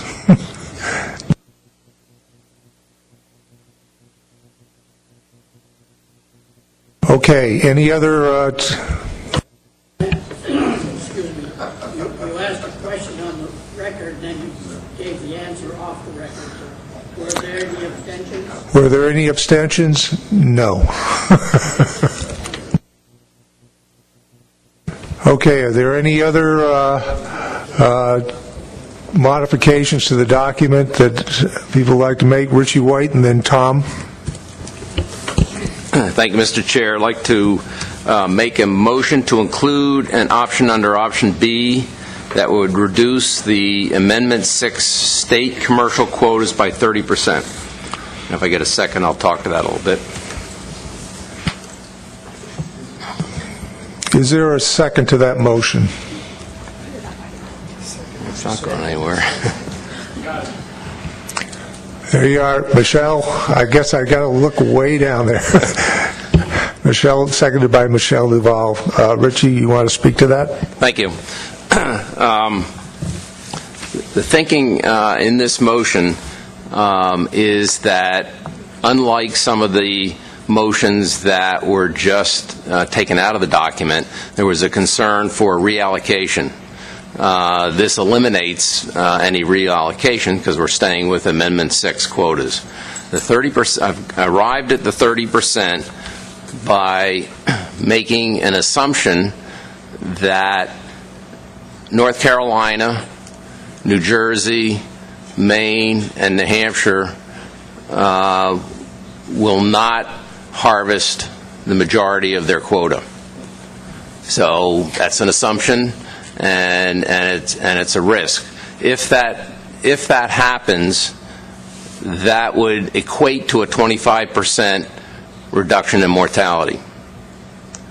So I feel this is it doesn't obligate those states in any way. So you'd start, all states would get their Amendment 6 allocation minus 30%.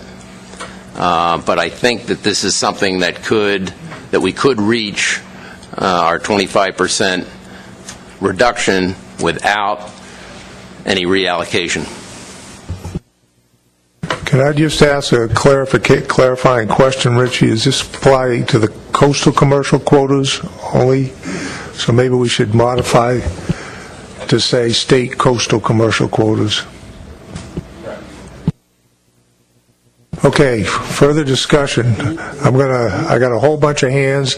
I'm going to go down this side and come back up the other way. I got Steve, then Rob, Tom. Anybody else? Mark? And what I'd like to find out, and going by my own rules, who is speaking in favor of this motion? Anybody? Who is speaking against? Steve? Mark? Tom? Okay, go ahead, Steve. Thank you, Mr. Chairman. I've been biting my tongue on a lot of these things because I noticed the commercial harvest has been stagnant for years as the increase in harvest was going on in this fishery, and they're expected to take a cut. So to further go after the commercial sector with an increased percentage doesn't seem right to me at all. I'm against this. Rob. Thank you, Mr. Chairman. My understanding last time was that there would be a reduction from the quota, but I think 25% was what we left with. I'm not sure that this motion would provide that 25% reduction of the harvest. On the other hand, that's not part of what we're looking at right now. There was a motion made by Lewis Daniel last meeting. And in Virginia, we're not stagnant. We harvested 97.5% of the 2013 quota. We have 33 fishermen. They all have ITQs, so it certainly would hit home to add on a little bit here, and they certainly would be wondering about the recreational situation with a 25% reduction. So couldn't support this motion. Tom? It's based on the assumption that New Jersey would underfish its quota.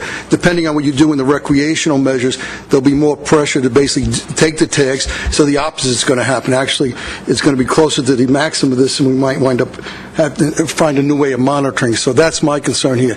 It's based on poor assumption that we would actually have a lower catch than we had, or the same catch, which implement recreational measures, then that trophy tag program will probably increase, as it did a couple of years ago when we went to the slot limit.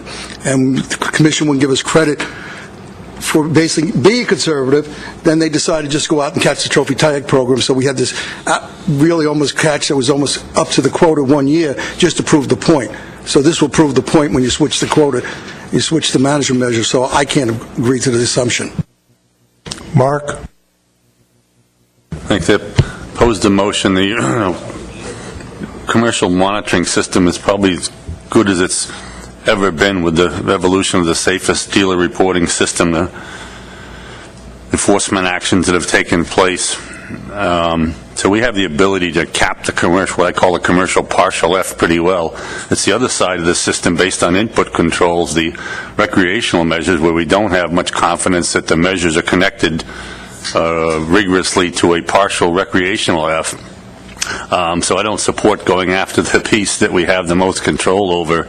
I think we have to think about the other side of the ledger, the probability of achieving the Fs and the lack of connection between input controls and realized Fs. Thank you. Dave? I'm just trying to make sure I'm clear on where this is in the document. So this would add an option to option B13, that instead of each coastal state taking a 25% reduction, there's another alternative to take a 30. And I suppose if you look at the range of alternatives on the recreational side, 28 and 1 fish is a 31% reduction. Was that part of the logic of the maker? Yes. Any other discussion on this motion? Lewis, our illustrious chairman. Yeah, speaking as the chairman, I think the intent, I believe, I haven't spoken to Richie about this, so I don't know, but I believe the intent is to try to provide some more precautionary options. I don't know about y'all, but I've gotten a lot of calls, a lot of emails from up and down the beach. People very frustrated, very concerned about the status of striped bass. And I think that, it might behoove y'all to consider some more precautionary measures simply to go out to public comment on. I think there will probably be some more restrictive recreational measures proposed or suggested as well, and that may be a reasonable approach.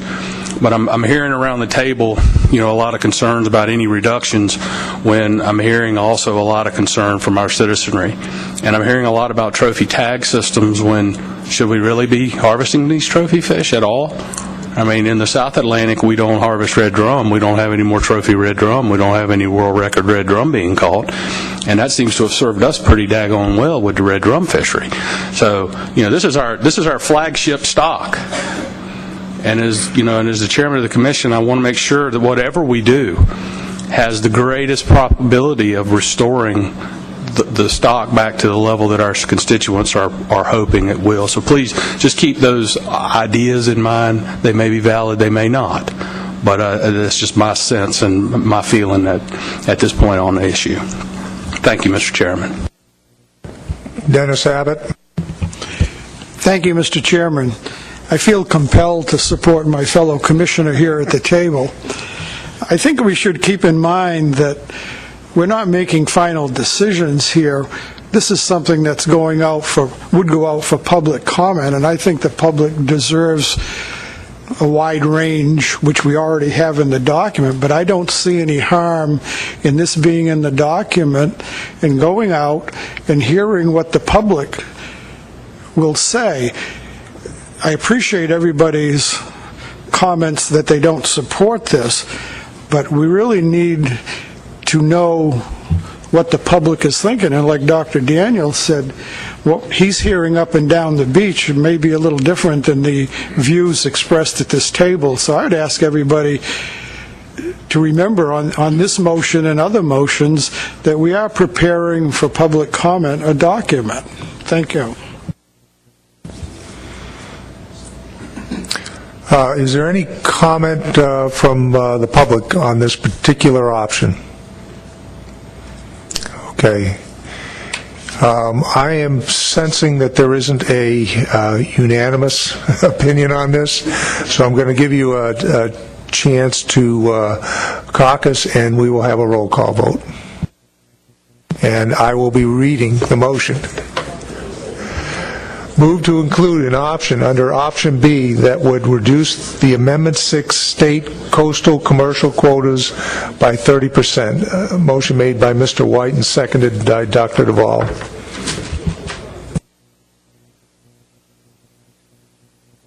All right, is everybody ready to vote?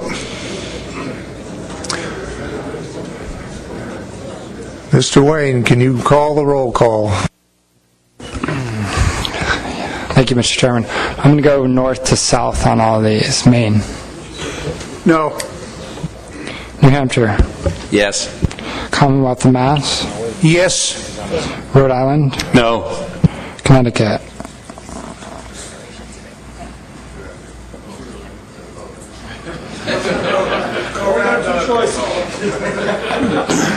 Yes. New York. No. New Jersey. No. Pennsylvania. Yes. Delaware. No. Maryland. Yes. District of Columbia. No. Potomac River Fisheries Commission. Yes. Commonwealth of Virginia. No. North Carolina. No. National Marine Fisheries Service. Yes. U.S. Fish and Wildlife Service. Yes.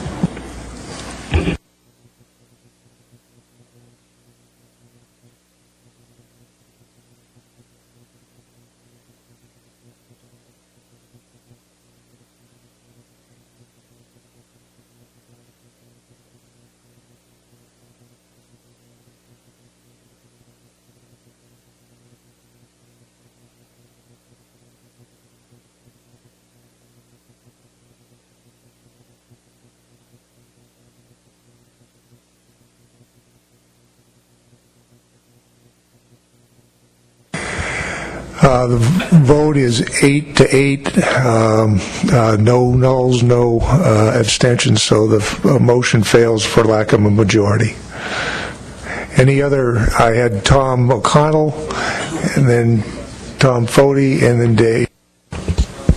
Yes, I'd like to make a motion related to Chesapeake Bay reference points. It was an action that the board directed the TC to make to work on last October. It's been something we've had in place for almost 20 years, and I think it provides a lot of benefit to protecting the Chesapeake Bay stock. I know there's work to be done, but there is a option that the technical committee has developed, and I'd like to move to add option C to section 2.52, Chesapeake Bay stock reference points, where the Chesapeake Bay jurisdictions would manage the Chesapeake Bay striped bass fisheries so as not to exceed a target fishing mortality rate of F equal 0.058.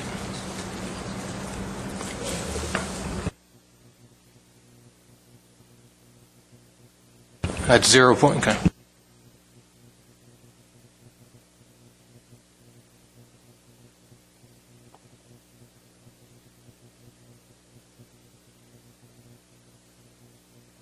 Is there a second? Rob O'Reilly.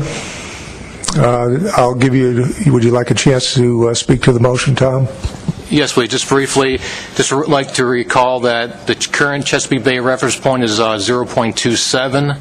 This 0.58 reference point is consistent with the SCA approach.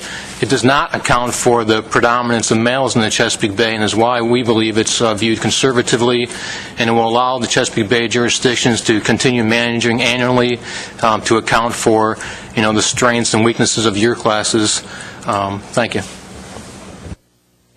All right. Can I get a list of people who are in favor of the motion? One, who wants question on the motion, and then we'll get a list of favor and for and against who want to speak. Go ahead, Richie. Thank you, Mr. Chair. Question is, has the technical committee reviewed this? And if so, what is their opinion? This was one of the options presented when we reviewed. There was 5 options at Chesapeake Bay that we looked at, and this was one of the options, and we just could not come to a consensus as to which one of those options to pick. Follow up? Question? So does that mean that the technical committee did not support this? Was that the outcome of the...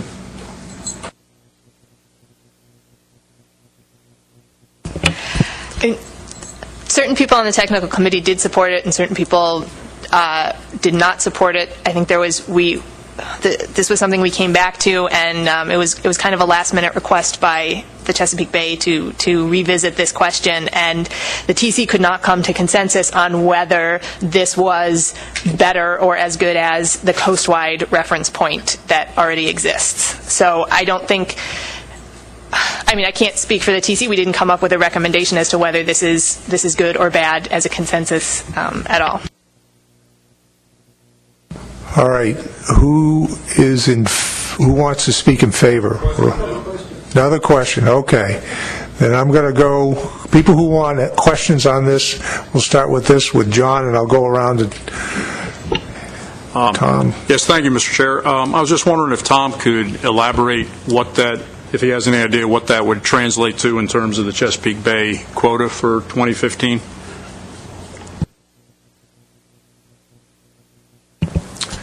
I'm not sure of what that answer is.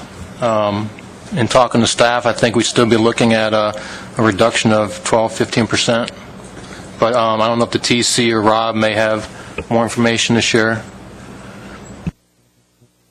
No, we were not presented with what that actual quota would have been for the 2015 year using the harvest control model. Okay, Tom, you had a question, and Mark, do you have a question? Okay. Yeah, I have the same question. I don't know what this means, and without knowing what it means, I can't vote for it because I'm not a statistician and I'm not on the technical committee. So I need an answer. How much a reduction this is actually? How much is it not? And what's the difference between now and that and the existing one? So I have real concern here because I'm buying a pig in a poke. Okay, Mark, your question. So this means that there'll be an exploitation rate applied to whatever stock is in the bay, and the quota, the catch target or catch limit will vary in accordance with year class strength. So it'll go up with the 2,000 year class and wane as that year class goes out of the fishery. So I guess my question is, what's the monitoring system that will estimate the bay-specific exploitation rate consistent with this, and where will the computations be done of available biomass? Are you reverting back to, the harvest control model and direct enumeration of F-tagging studies and all of that? I think Rob wants to answer that question. I think, just to the point, I think we ought to know what this level of exploitation means on the recruiting 2011 year class. I think that's an important thing for the board to understand. I don't know what it is on the fly here, and it doesn't sound like they do either, but it's a good question. Rob, go ahead and answer the question. Okay, thank you. And I think Mark has most of the pieces, and of course the Chesapeake Bay is an area where age 3 to 8 fish principally are part of the exploitable stock, and that exploitable stock varies by year depending on weak, strong, or average year classes that have moved in to make that composite age group. And I know that we sent around a white paper. I hope you had a chance to look at it. It was staff who suggested the idea of sending that to you, and one of the elements of that is just that fact that certainly if there were a 2015 harvest control model run, it would result in a very high quota compared to 2013 because of the 2011 year class. I don't think anyone has that expectation in the Bay. It would go up by about 4.5 million pounds. On the other hand, I think what has been put forth as a motion here does have a lot of situations involved in it. One is, Mark, that I guess that we are obligated under Amendment 6 to have a tagging program to be able to report back on what the exploitable fraction is or the fishing mortality rate, and that is the direct enumeration of F that has been in place since 1993. So a dilemma right now without a Bay reference point is twofold. One, how are we supposed to do that, or are we supposed to continue to do that? And secondly, there's an economic component here that it's quite an event to spend Wallop Bro money each year to have that tagging program. So we have a lot wrapped up in here.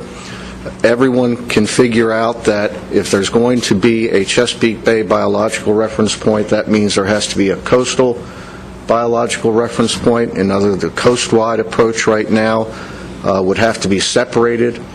I think at a minimum, we would hope that this can be done. If this can't be approved today, we would certainly come back and like to know that within a year that we would be able to have reference points for both the coastal and the Chesapeake Bay stock. So it is a pretty weighty issue. Okay, Roy Miller, you had a question too? Thank you, Mr. Chairman. I think Tom Foti and Mark Gibson addressed my concerns. Basically, all the other options are relative to a percent reduction from the 2013 harvest, and this one is relative to an F rate. I just don't know how to compare this to the others. It's a different currency to me, and if I'm confused, I think the public would be equally confused. Thank you. Dennis Abbott. Thank you, Mr. Chairman. I think Roy concluded his remarks by stating what I was going to state, that if this went out for public comment, is anyone going to be able to explain this to the public? Emerson? Thank you. As I understand it, during the benchmark assessment, Chesapeake was running the model as a separate fleet. What fishing mortality rate was used as that fleet?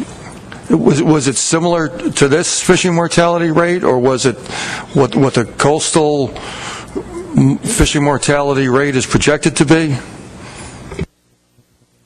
So the Chesapeake Bay fleet was modeled as a separate fleet, and part of what comes out of the model is an estimate of the F that comes from the Chesapeake Bay fleet. Keep in mind that because we are not using stock-specific models at this point, it's an measure of the impact of the Chesapeake Bay fleet on the total coastwide population.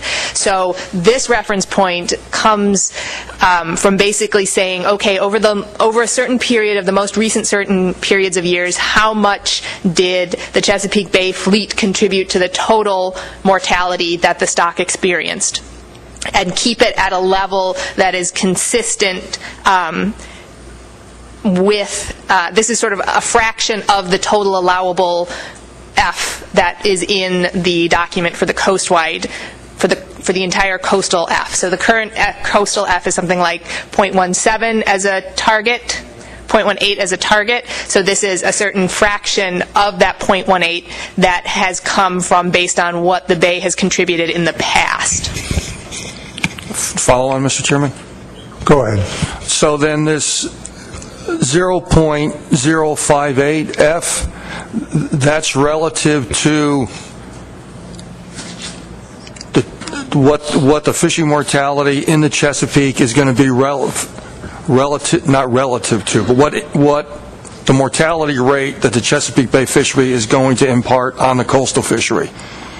This isn't relative to just the fishing mortality rate within the Chesapeake Bay. Am I following this correctly?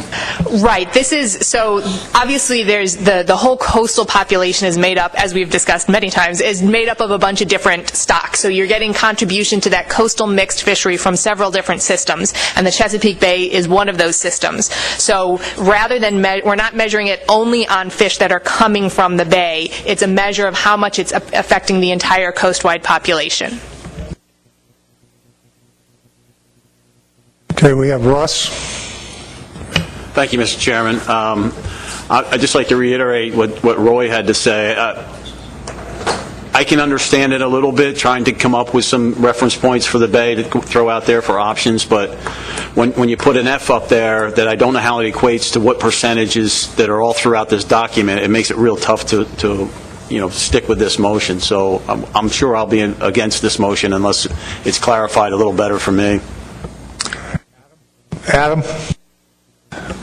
Would the inclusion of this in the document require additional options be added to Section 3 under the proposed management measures that would equate to this, should this be the preferred option?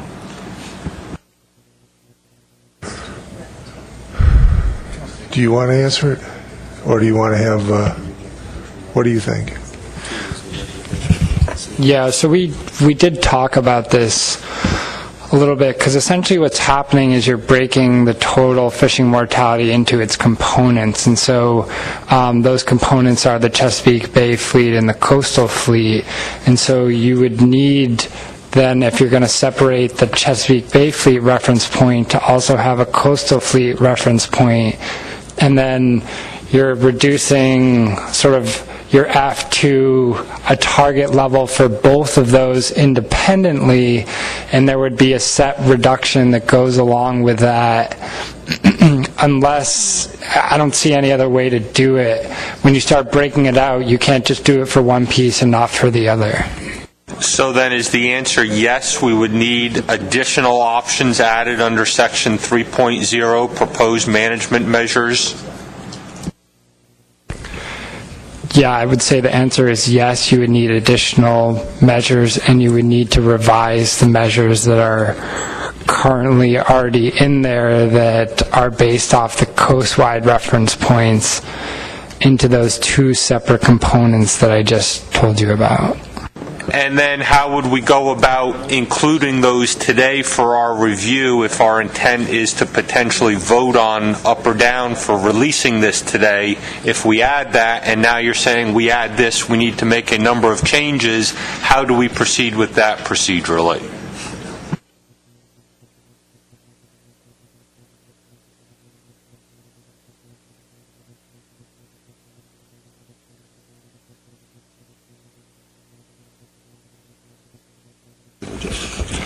Yeah, so what Charlton and I are sidebarring about is that the TC made a recommendation that if we start breaking this fishing mortality that we've lumped together as a coast-wide population mortality rate into its fleet components, that we would need to have separate reference points for those components, and then options that reduce those F rates to their relative targets that go along with that.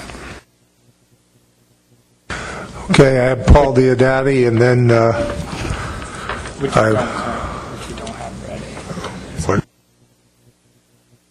Paul? First, off the record, I think Tony's laptop is in the way of the motion. And back on the record, I think I'm experiencing the same problem that most people are, and that is getting a good feeling for what the rate of 0.58 means and where it comes from. So I guess my question is 0.58 the current portion of the coast-wide F that's attributed to the bay fisheries? Is that the current? Is that how you came up with that? That's what you think the current F rate is? Is that what that is? I guess I'm looking at both Rob and Tom. Rob and Tom, do you want to, Rob? I can answer that. It was actually staff that came up with the .058, and then, as I mentioned earlier, Alexei Sharov came up with .062. So there were actually two estimates that were debated at the technical committee. Okay, so, but I guess my question is that the estimate of the current level of F? I'll answer again, but I can be corrected. My understanding is that's for the H5 component, and staff can chime in. I mean, this was part of the other problem is there were two proposals that are sort of on the same idea of how to partition your total coast-wide F reference point into a coastal fleet and into a bay fleet, but we never resolved some of the issues which have to do with selectivity and the age at which you're fully recruited, et cetera. But in this case, if we are, and I don't have my numbers off the top of my head, but this target fishing mortality rate would be, this is the target, and I believe the bay is currently slightly above the target, the same way that the coast is slightly above, the total F is above the target. Okay, so I'm going to assume that this is in some way related to the current level of their contribution. It's on the same So- scale, yes. And I can understand why you'd want this option, because it sounds like it's similar to the way you're currently administering your fisheries there. You estimate an F, and you put a quota out there that simulates it, and that's how the fishery's been operating. But if we're looking for a 25% reduction, wouldn't this rate then be something like 0.04? That's what I don't understand. Why would you be fishing it at the current rate if we're looking for a reduction? And if the reduction is 25%, why wouldn't you reduce that to 0.04? So this target is the target the same way that the coastal .18 is a target, in that that's not what they are fishing at currently. They are above that. They would need to reduce in some way to this target, the same way that the coast needs to reduce, or the same way that the entire complex of fisheries on the Atlantic coast needs to reduce to this .18 target. So they would need some kind of reduction. We have not done those projections and to be able to tell you what percentage that would be in terms of landings. Okay, I'm starting. Oh, Leroy? So I understand there is interest in developing this Chesapeake Bay specific reference points. But there's sex ratio unknowns and things like this. How long would it take to do that? What kind of a time frame are you talking about? I think the TC is talking about more of having this completed and ready for the next benchmark, not in terms of having this ready for the October meeting. Okay, I'm starting to get people that want to have second bites of the apple. I just want to make sure everybody who hasn't had it, is there anybody else who hasn't spoken that wants to speak at this point? Okay, I'll go to Bill and then to Jim. I just want to reiterate that whatever this, and there'll probably be other parts of this, that we're taking this out to public hearing, and the public wants to know, okay, this is where we are. You're proposing some reduction, whatever those numbers are, whether they're in reference points, F points, or whatever they are, and this is what my quota will be, or this is what my allowance will be.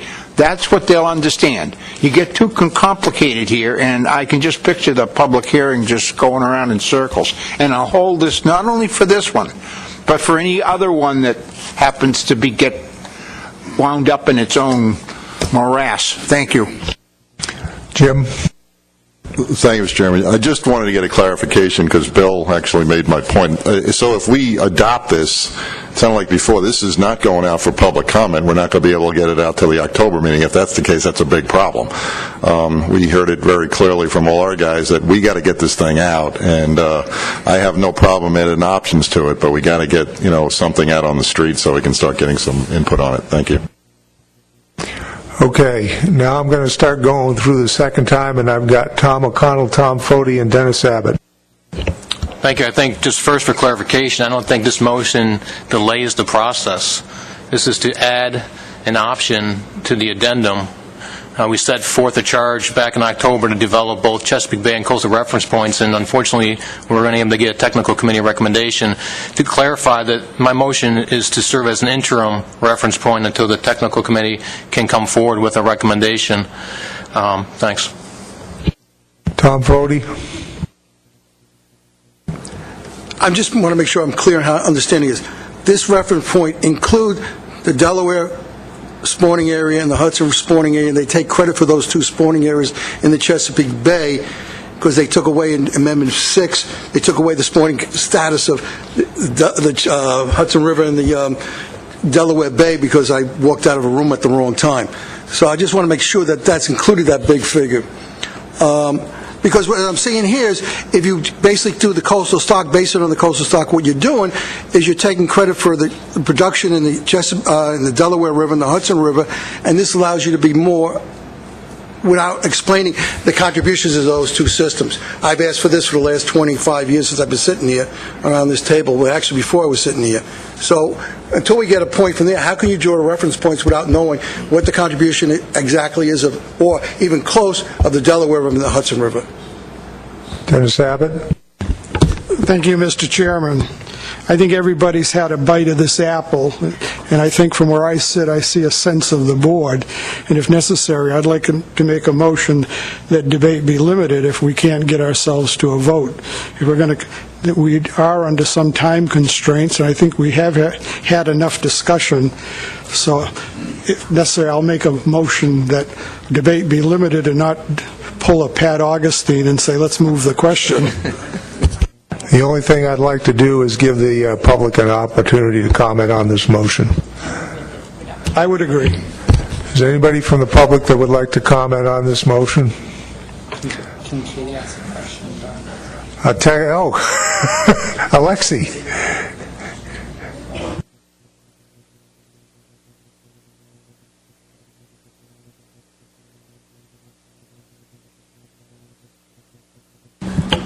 Thank you, Mr. Chairman. This mostly a comment on the discussion where this number came from. For clarification point, the technical committee developed new coast-wide reference point. We estimated what fishing mortality is required to maintain spawning stock biomass at the target. That fishing mortality rate coast-wide was estimated to be at 0.18. This is based on the so-called three fleets that were used in the model. Chesapeake Bay fleet is one component of it. And the same model estimated that if you maintain the fishing mortality of 0.058 as a target for the bay, that would then be equivalent to the 0.18 coast-wide target. That's where it came from. I also am under impression that initially, when you initiated Addendum 4, there were two goals. One was to bring the fishing mortality to the target. The other one was specifically to develop reference points for the Chesapeake Bay and Albemarle Sound. So, in my view, this is the opportunity to introduce the interim Chesapeake Bay reference point that could be used, and not necessarily related to the specific percent reduction that you're currently considering. So these are mutual goals, not conflicting ones. Thank you. Thank you, Alexi. Katie, you had a question? Yes, I guess to sort of similar to what Alexi was saying, I just wanted to clarify the intent of this motion. Is this to put this reference point on paper the same way that the 0.18 becomes on paper, but that do you intend for any of the management options that we are considering today, the reductions in the and size limits, bag limits, all of the reductions that we're going to take, do you intend for those to be based on this reference point, or do you intend for future management of the stock once this has been put into place to take that into consideration? Tom? Yeah, if this option was approved by the board in October, and for the draft addendum, I'm viewing that there would be management options, that the bay jurisdictions would develop management strategies to keep their fishery at or below this target level, similar to how the Albemarle Sound stock is being managed within this draft addendum. So if this motion is approved, there would need to be additional management strategies that the bay jurisdictions would submit a plan to demonstrate how it's going to constrain its fishery to this new target. Okay. Roy, you get us another bite, too. Thank you, Mr. Chairman. I still don't understand if the technical committee was unable to recommend at this time Chesapeake Bay reference points. Why are we poised to take a motion that ignores the advice of the technical committee? I just don't understand why we think we know better than the technical committee did in regard to this issue. Thank you. Okay, one more. Go ahead, Emerson. Thank you. I'm hearing conflicting information, and in order to help me make a decision on voting on this motion, I'm going to ask a direct question. I hope I can get a direct answer. If we vote in favor of this motion and include it in the public hearing document, will we still be able to, at the end of the day today, approve the public hearing document? Or will this delay approval of the public hearing document to our fall meeting? Thank you.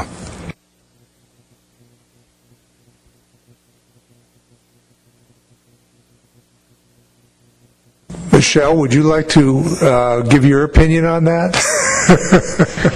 Thank you, Mr. Chairman. I guess that was a similar question that I had. I mean, I support this in concept because I understand that the Bay jurisdictions would like to be able to use similar management measures that they have been using. My question was really more about any delay in getting this out for public comment. I'll ask Tom what's your opinion, and then I'll ask some other people's opinion on this, because my opinion is it would, but Tom, maybe you can explain to me why it wouldn't. It wasn't my intent, nor do I believe it would. It would add an option for a Chesapeake Bay interim reference point, and then in the management section, I have motions prepared to have an option for the Bay jurisdictions to develop management strategies to constrain their fishery to at or below this reference point. That goes out for public comment, along with the other options that utilize the coast-wide reference point. So the public would have an opportunity to look at options that relate to a coast-wide reference point as they apply to the Bay, as well as an interim Chesapeake Bay reference point, which we committed to doing last October, and give the public an opportunity to comment on both of those options. Thank you, Tom. Richie? Thank you, Mr. Chairman, and this isn't my second bite, so thank you. I'm going to oppose this.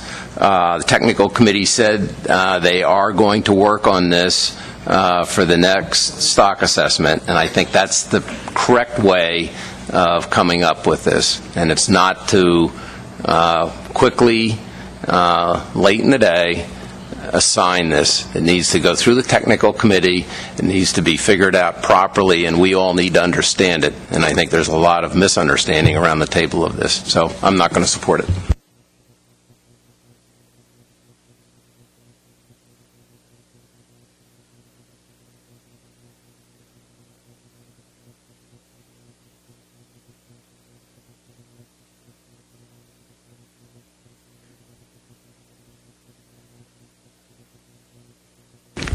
Yeah, Doug was just asking me, as PDT chair, if I think the document could go as Tom is suggesting. And Tom, I understand your intent, I think, which is to get this out as an option, but very similar to how the Albemarle Sound, Roanoke River, you would develop options among the Bay states to restrain your F to that level.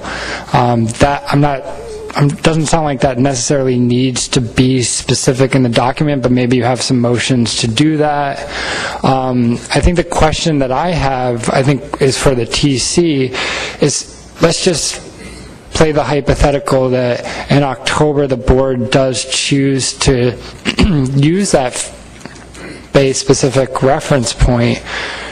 Does that mean that the coastwide reference point needs to be adjusted because now we're separating out the components of mortality that originally contained the Bay mortality in the coastwide reference point into its own separate mortality component? So does the coastwide need to be adjusted as well? That's the question I have. Tom?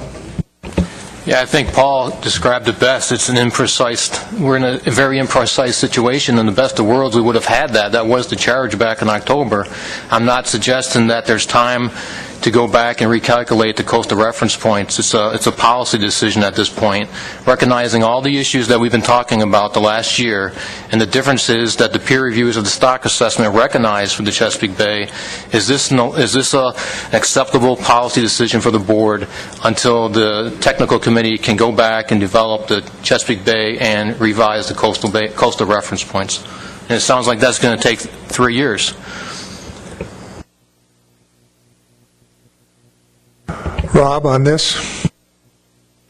Yeah, what I heard was when the next benchmark is done, and that leaves a lot up in the air until then, not even to have a reference point And again, Amendment 6 at least indicates that we should be looking at the stock and determining the fishing mortality rate, which has been a tagging program for 20 years. So, and I'm not sure a benchmark means 3 years even, Tom. So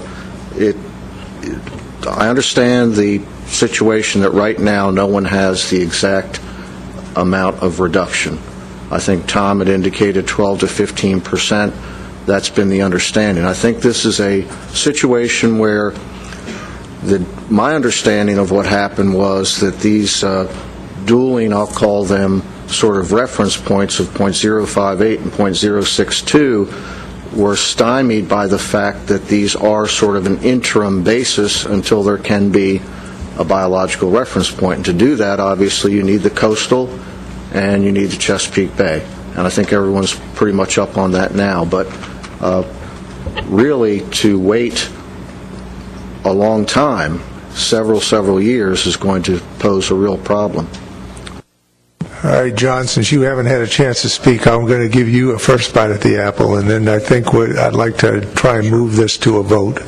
Thank you, Mr. Chair. I definitely sympathize with what Tom and Rob are trying to do here, but I can understand the confusion. I just think one of the problems we have is that in the reference point options we have, if we go with option B for the coastal, which is to accept the new benchmark reference points, then we have to go with option B for the Chesapeake, which is the same coastwide reference point, and they don't have any certainty that new reference points will be developed for the Bay under this option B. I was just wondering if we could maybe clarify the language in there to give the Chesapeake some certainty that new reference points would be developed in a certain amount of time, because right now it's just left that the TC agrees the stock-specific reference points are the ultimate goal for management of the species. That doesn't give them any certainty that there'll be new reference points before the next benchmark assessment. So I just wonder if maybe a clarification in the wording might ease some of the concerns about how long the Chesapeake will be stuck under the coastal reference points. Thank you. Okay, let's caucus on this, and I am perceiving that there's not a unanimous vote on this, so we'll be roll calling this. And do you want me to read the motion, Joe? Move to add option C to section 2.5.2 Chesapeake Bay stock reference points, where the Chesapeake Bay jurisdictions would manage the striped bass fishery so as not to exceed target fishing mortality rate of F equals 0.058. The motion was made by Mr. O'Connell and seconded by Mr. O'Reilly.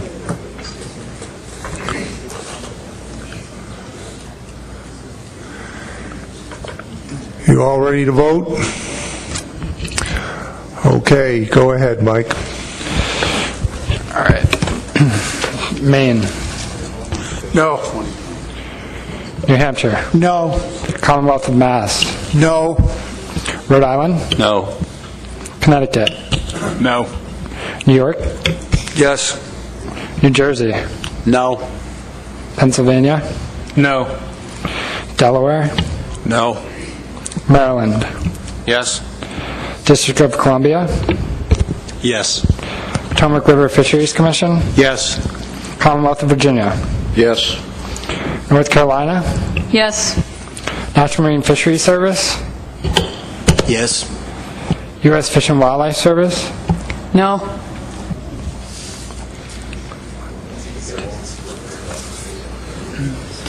Everybody?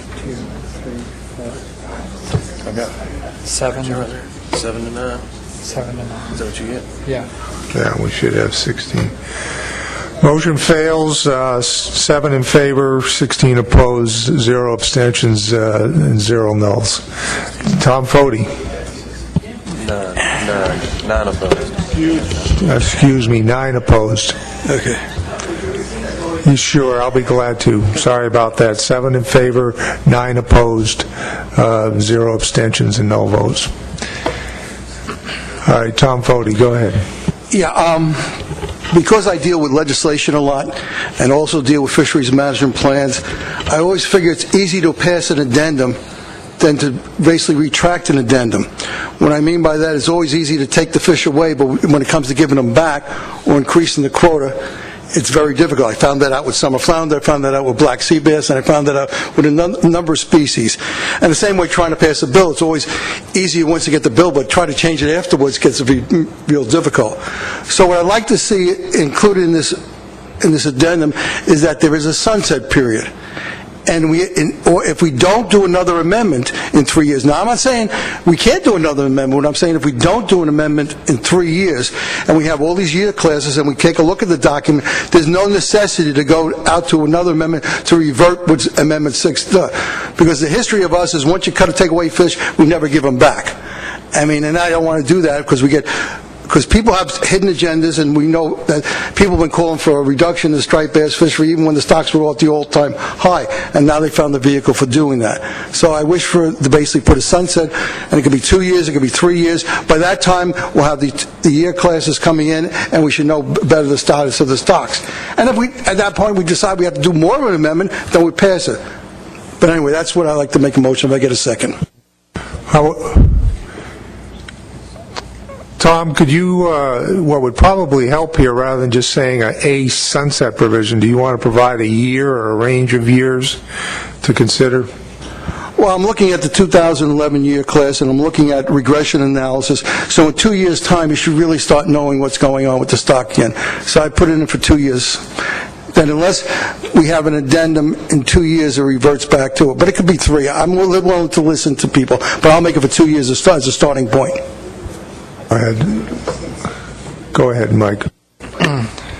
It just popped into my head that there's options in the document that look at implementing measures over a 3-year time frame.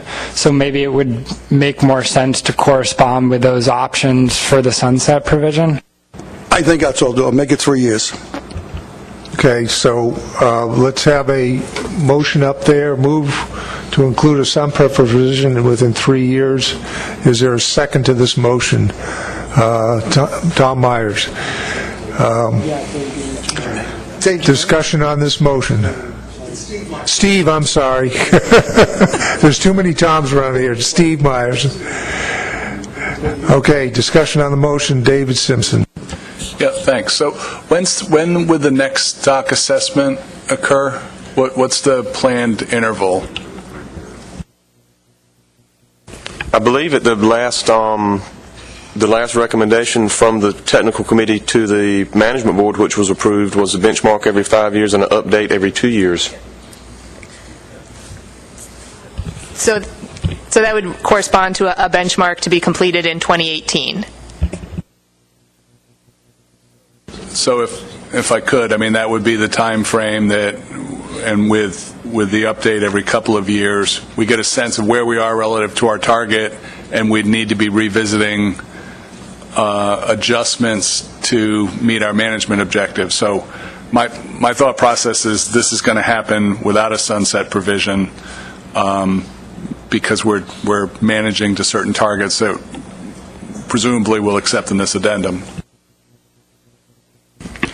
Except that it's automatic. So without the sunset clause, you need an addendum or an amendment to change the management. With it, you don't. I have Terry, Dennis, and Richie. Anybody else? Thank you, Mr. Chairman. Just a quick question for Tom. Is this sunset provision for all the measures in the draft addendum? Yes, I would assume that. I mean, what I'm saying, it doesn't stop us from doing addendums in between. But if no addendum is done in 3 years and we look at it and we're above all those levels, then it automatically reverts back to Amendment 6, because that means the stock is in good health and we do this, and we don't have to go through the amendment process, which can be long and timely, as we found out with this addendum that's been dragging out for 2 years. Dennis? Thank you, Mr. Chairman. I'd speak against the motion because I think, Tom, this could create a false expectation in behalf of the public of what might happen. I think the board has the ability to react to whatever the conditions of the fisheries are in any year, and we will be responding to any assessments that are done and do our due diligence and do, at that time, what is the correct thing. So I don't think putting in a sunset provision does anything other than provide a false expectation on the part of the public, thinking that we're going to go back to where we were in the future, because we don't know what we'll be doing going in either direction. Richie? Thank you, Mr. Chairman. Tom, would you consider changing the language such that it would sunset after the next stock assessment was delivered to the board? My concern here is that the sunset might kick in, like months before we have the stock assessment, and then we have to turn around and possibly go back. So could we wait until, could the sunset happen after we get the stock assessment and know where we are? We do a stock assessment update every year. You're talking about a bench every 2 years? Yeah, 2 years. But we're talking about doing waiting for a benchmark stock assessment.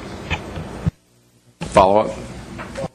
Follow-up? Yeah, I think they said it was 2018, so it would be the same exact time. My concern is that, they're 6 months apart or something. So if it's the same year, but if you could just put the wording in that it sunsets after the next delivery of the next benchmark stock assessment, unless there's information in there that would force us to. Yeah, but there's priorities have changed stock assessment due dates, so we can wind up 2019. That's my concern here. We wind up in 2019 or 20 waiting for a stock assessment to come out. And then we get into the same argument which held up this amendment for 2 or 3 years. So I don't want to be 2021 while we could basically be increasing it.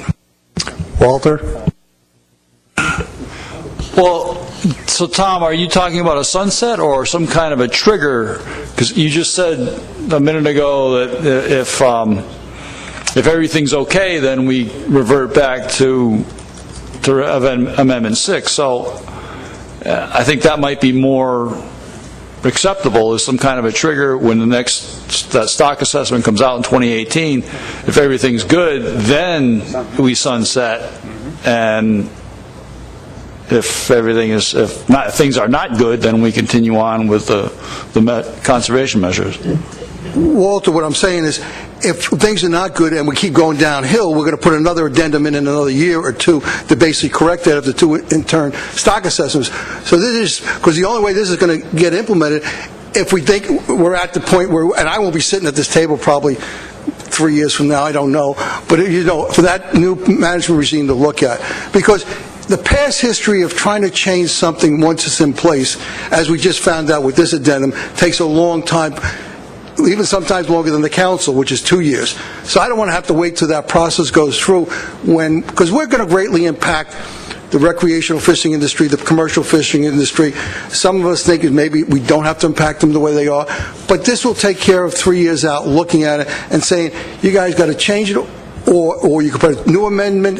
Nothing stops you from doing an amendment in 2017 to say that year class wasn't what we thought, and we had 2 more bad year classes, to be more restrictive. So that's all I'm saying.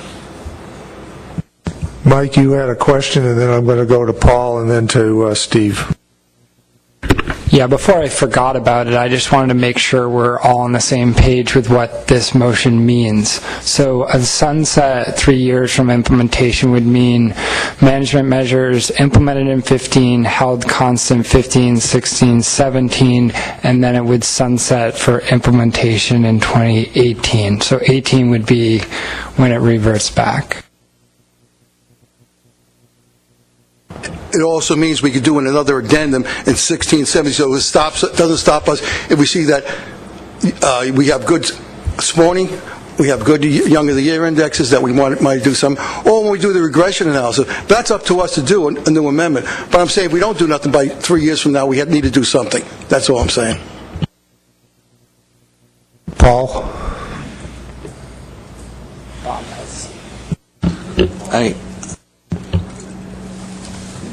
I guess if that's the intent, and that was what I was assuming the intent was, what Mike Wayne just described, then I think you'd have to put that in the motion that sunset. What you really mean is you're reverting back to Addendum 3 measures that manage the fishery.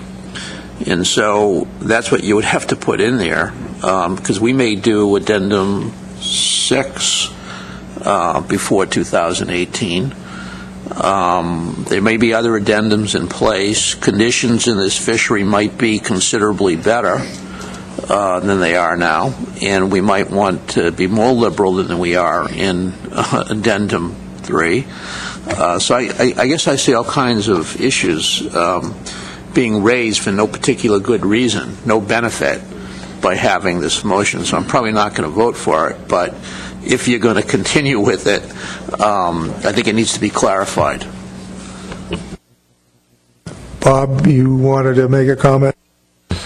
Yeah, thank you, Mr. Chairman. Just to Richie's point about the timing of the potential sunsetting of this Addendum 4 and the stock assessment. In the charter, any board has the ability to extend a fishery management plan provision for 6 months, and then if there's an addendum being worked on, they can extend it for another 6 months. So if this plan's about to sunset and we're about to get the stock assessment, there are some provisions where you can sort of extend this sunset period a little while and buy the board some time to see what the stock assessment says, and then initiate your next addendum. So there are some tools that we can use to make sure we don't end up in a spot where you're trying to get an addendum done and wait for assessment results at the same time.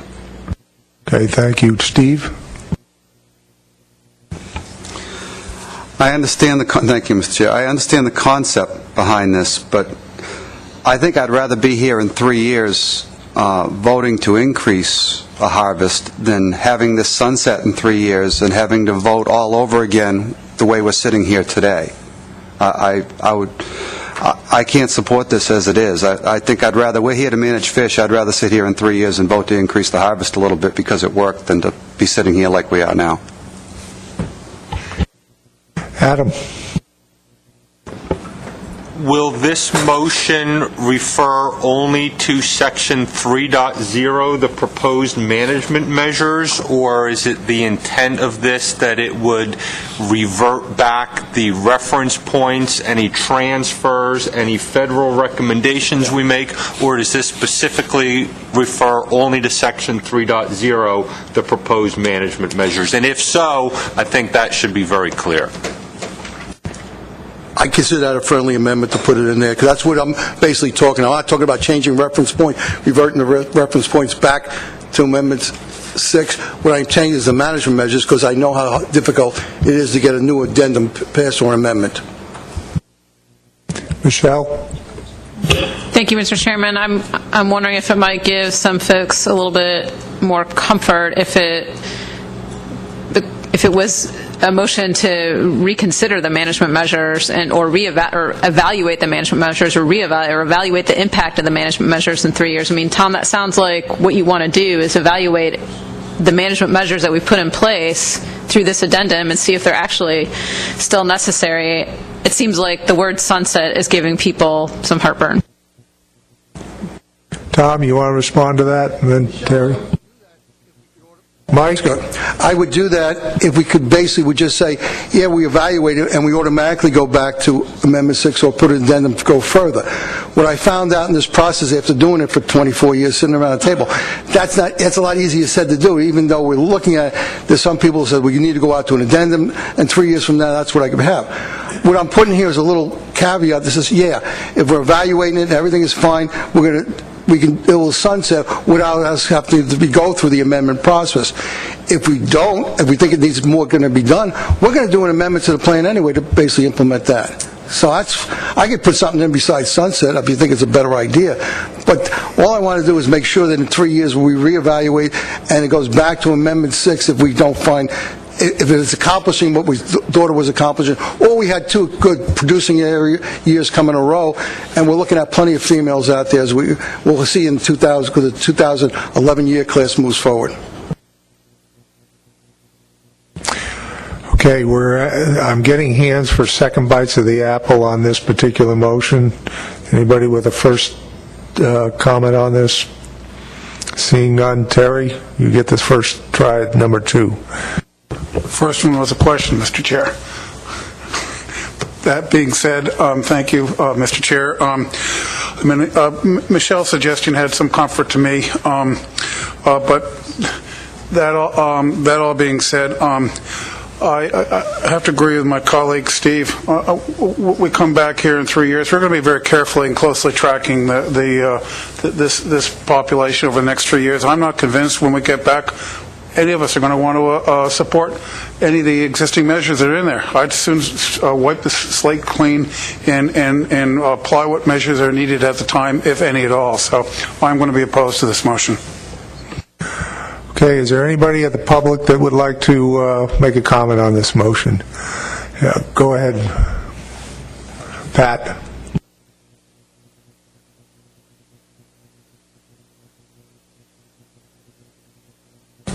Thank you, Mr. Chairman. Patrick Paquette, recreational fishing advocate from Massachusetts. I just wanted to suggest that you have a really good understanding. I don't like the motion at all. That we're stemming it down to we have a stock in decline, in a pattern of decline, and so we're trying to catch one reference point in 1 year to then sunset it at the end of this. Like, I don't believe that if we achieve 1 point of data, that's enough to automatically to have a sunset kick in automatically. I hope I'm saying that correctly, but I don't believe that. So you now are making sort of an assumption with this motion that, so say you stemmed it 1 year, you caught it, you haven't established that it worked. Like, to me it's a 1 year achievement is not enough to automatically sunset the actions taken by this addendum. You know, in other words, you don't know whether you're going to have the current your SSB, or I still didn't think that we got a clear answer on what exact point is going to be used to determine if things are better. But if they are, did we turn them around for 2 years above that point? Was it we just in the third year achieved that point? I think you need some sort of a stability. I'm sort of in favor of sunsets in different ways, but it seems like the minute we can wipe our brow, we're going to say that it's better.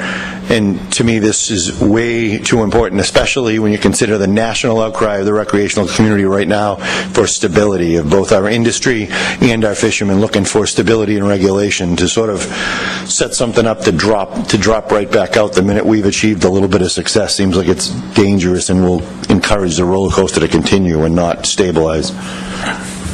Thank you. Okay, any other comments from the board? Seeing none, let's caucus on this, because I also perceive that we don't have a consensus on this. And Joe, you want me to read the motion?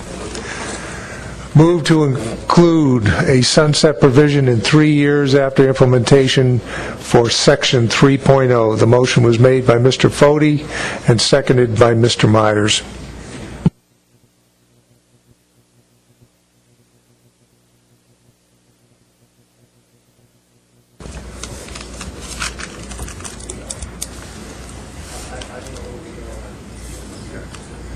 Okay, go ahead, Mike. Maine? No. New Hampshire? No. Commonwealth of Massachusetts? No. Rhode Island? Null. Was that a null? No? Okay. N-U-L-L. Connecticut? No. New York? Yes. New Jersey? Yes. Pennsylvania? No. Delaware? No. Maryland? No. District of Columbia? No. PRFC? No. Commonwealth of Virginia? No. North Carolina? No. National Marine Fisheries Service? Yes. U.S. Fish and Wildlife Service? Yes.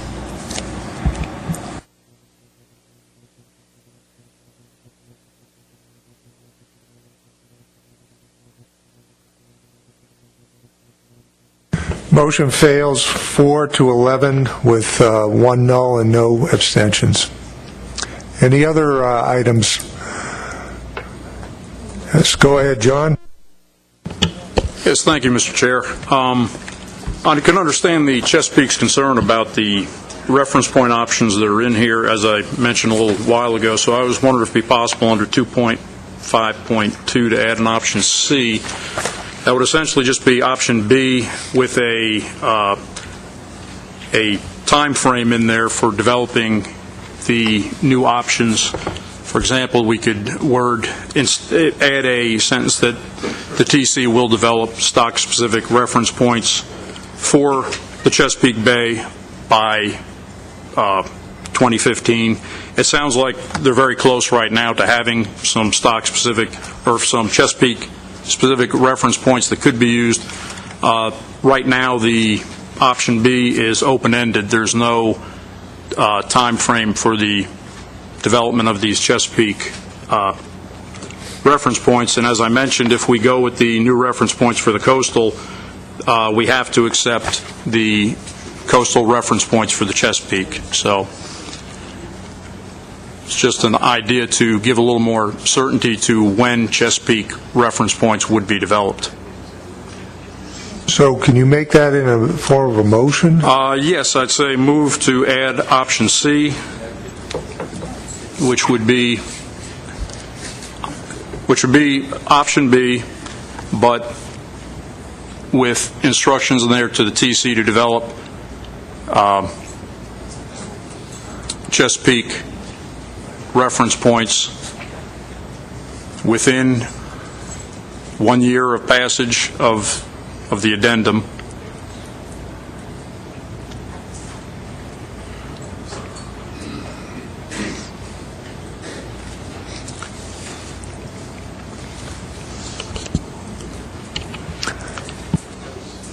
Let me ask a question of staff on this.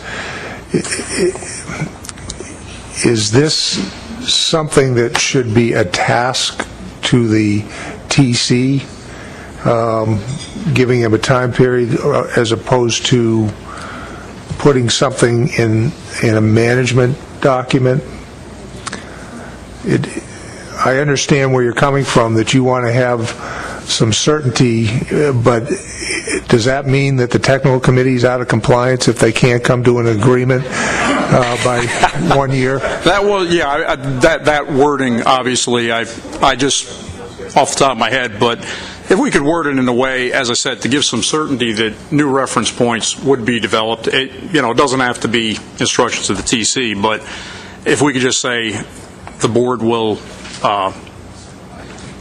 allow the Chesapeake to develop new reference points within a year of approval of the addendum, or something to that effect. It seems as though they already have some reference points that I think there was a lot of interest around the table about the reference points that Tom just mentioned, and if they could, even if the Chesapeake came back with these points, that we would give that more consideration, just to give some time frame to this, because as I said, as of right now, by accepting the coastal reference points, we have to accept the coastal reference points for the Chesapeake, and there's no time frame as to when the new reference points for the Chesapeake would be developed. So just to give them, we could still keep that option in there, but this new option would just add a little more certainty to when these new reference points for the Chesapeake would be able to be implemented. Okay, I'm going to ask for a second. Is that you, Rob? Yes, and may I add that the terminology gets missed a little bit and mixed up, but obviously from all the discussion we've had today, if there's a Chesapeake Bay reference point, there needs to be a coastal reference point, because right now we have a coast-wide reference point. So it would really be something, maybe a friendly amendment for John, that he include coastal in there as well. And I think this is a very timely motion by John, because, again, we spent about 20 years making sure that we could manage on a stock basis, and we'd hate to see that delayed even for more than about a year. Dennis Abbott. Thank you, Mr. Chairman. I hate to be the contrarian again, but I don't think this is something that belongs in Addendum 4. I think this is something the board should decide separately whether they want to do this. I further think it's unfair to put a time limit on the technical committee on something that to this point they haven't been able to agree upon their ability to accomplish the task at all, and surely not within putting a time of a year on it. I think, like you say, they're going to be out of compliance, but I appreciate what Mr. Clark is trying to get at, and I think we should do it in a different manner, and I don't think this motion is in order as regards Addendum 4. Could I ask for your opinion on that, Mr. Chairman? My opinion on this is that that this is more of a task to a technical committee, but if the board so sees fit to put this in, it's up to them on this. Now, I've got several hands. I'd like to get some comment from people that have not spoken yet, and then I'll go back unless you... Okay. Why don't you clarify you're the maker of the motion by the wording? Yeah, I'm sorry, because that wording is confusing there. Could we change it to to add a line that the board will consider Chesapeake reference points within 1 year? That way it's not a task to the TC, because as we've already heard, the Chesapeake has reference points that they've developed, that if the TC is still unable to agree to come to consensus on reference points, the Chesapeake states could then propose their own reference points to the board, as they did earlier today, for further consideration. Said I'd just take out the instructions to the TC part, because I can understand I don't want to put a deadline on the TC, because clearly there are some debates within there, but I think that there are reference points that the Chesapeake has that could be considered by the board, and I would like to give them a chance to a time certain that they could bring that back to the board for consideration. Thank you. Leroy.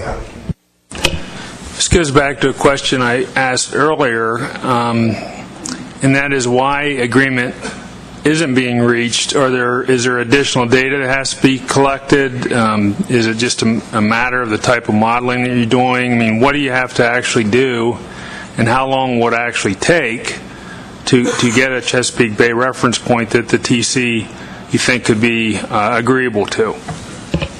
Charlton, do you want to reiterate the reasons that they couldn't come to a consensus at that point in time? So, kind of getting back to the origination of the Chesapeake Bay reference point, it was done as a conservation equivalency from that particular model, and through Addendum 4, I believe. I wasn't involved with the technical committee that time, so I'm just going off the historical. From a 28-inch fish on the coast to a 20-inch fish in the producer areas, the selectivity pattern that was used in the model was different. So with the current model, the way it is set up, that conservation equivalency exercise is not quite as comparable with the different selectivities in the three fleets, the way we have a Chesapeake Bay fleet, a coastal fleet, and a commercial discard fleet. So those are the three fleets that go into the model currently, and they each have a different selectivity pattern, so they account for the total F for all of the fisheries. So that's the sticking point. One of the reasons we can't come up with a Bay-specific or a Chesapeake Bay stock-specific reference points. We need some more information about the if we want a sex-specific model, that's a different thing, but just to get a reference point, some members of the technical committee, and as Katie said earlier, we could not come to a consensus on it. Some members of the technical committee felt that it would be okay to use the reference point. I think the majority did not. We didn't do a roll call. But it's those same issues that we've looked at, and I don't know that we can guarantee a reference point in 1 year from implementation. We can certainly continue to work on it and come back to the board with recommendations from the technical committee and our advice, and then the board can make a decision on that. Russ?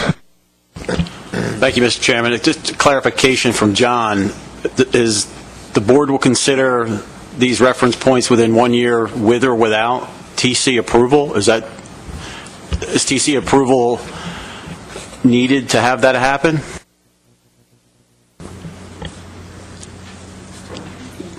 Yeah, Russ, I was just talking to Rob about this, and he agrees that because there is so much uncertainty in this, that it'd probably be best just to withdraw the motion and just task the TC with it, as Dennis Abbott suggested. As I said, the only problem that I see is in the option as it's written, there's no certainty to the Chesapeake Bay that these reference points will be developed in any time period.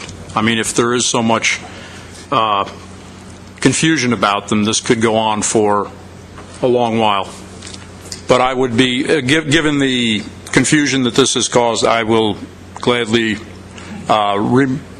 remove the motion, and Rob has also indicated he would see it removed. All right, I'm going to ask, is there any objection from the board to withdrawing the motion? Okay, seeing none, the motion is withdrawn, and it will be a task of the TC. Rob? Yeah, I think the really important aspect of all this is just that some progress can go forward. It was alarming to hear that this might wait till 2018. Obviously, there just was a benchmark assessment. It had the fleets in it, and I know the technical committee has really worked hard over the last year and a half, and so I hope, though, that this can be a priority, and that's all that we would ask. Mike? Yeah, I was just saying we could clarify in the document that the board has tasked the TC to continue development on these, just to give it, to clarify the sentence you were talking about. Okay, any other? Yes, go ahead, David. Thank you, Mr. Chairman. I'd like to go back and revisit an issue that the AP raised, and it's an issue of the 50% probability. The document is basically crafted around a 50% probability that F will be at or below the target within a specified period of time. And my problem with it is that I think what we're going to get is a reaction from a number of our constituents that this is not conservative enough. And I think this document, I don't have a motion, but I think the document would be improved greatly if we instructed the technical team to craft a couple of paragraphs that talk about how sensitive that probability is. In other words, it could be nothing more than I'm sure they've already done these probability runs, so they can go back and look at the analysis, but they could calculate, for instance, if you reduce catch by 30% in the first year, you'd have a 75% probability of reaching the target, or something like that. In other words, I think we want to have some language in here that gives the public the ability to say, I want a higher degree of success, or at least understand how sensitive the probability analysis is. And I'm not going to make a motion because if nobody else agrees, I don't want to waste the time of the board on it. But if there are other people, I think we could work on language, or at least a directive for the TC to develop that. Thank you. For this document, the TC or the PDT? Whichever, Mr. Chairman. Okay. Any comments on that? Dave? Yeah, I think if it's possible to do it would be helpful. For example, the 50% probability of achieving a 25% reduction in the first year. and, as one of the alternatives, and the other being 7% reductions at the end of 3 years has a 50% probability, as I remember it. Well, it might be good for the public to read that, if we take that first year step, that at the end of 3 years, as we look at it now, we have something much higher than 50% probability of having achieved the target. Does that make sense, Katie? Yes, I think that would be, we're just sidebarring up here about how much of that information we actually retained, or would we need to go back and request that we redo these projections with different reductions. It's kind of a solver routine to get to where, so you say, I want to get here, how do I do that? And I don't know how much of that data we retained along the way of, okay, we're at 29%, here's what our percentage is, we're at 30%, here's what our percentage is. So that would require additional work on the TC's part. But I know we would have information on, if you take that reduction up front, what's your probability after 3 years of being at the F target versus the other two prolonged options. So would that get at it, Dave? Something like that? Yeah, I understand. I'm not trying to delay this. I do not want to delay the document. I'm more comfortable sending it out the way it is without that. But if this is doable the way David just characterized, I think it would improve the document. Dennis? Thank you, Mr. Chairman. I assume that we're going to move ahead with David's suggestion and add some words to the document. And at this point, would a motion to adopt draft addendum 4 to amendment 6 to the Atlantic Striped Bass Interstate Fisheries Management Plan for public comment be in order to send it out for public comment? I just want to make sure that nobody else had any potential changes. I think we've made a lot. Looks like Rob has one, and then Emerson. Go ahead, Rob. Thank you, Mr. Chairman. I'd like to make a motion to add an option to reduce harvest for the Chesapeake Bay jurisdictions for 1 year or a 3-year time frame, with the reductions by 25% or 17%, or 7% for the 3-year time frame, based on 2012 state-specific harvest amounts, and I'll explain that if I get a second. Is there a second? Sorry, Martin.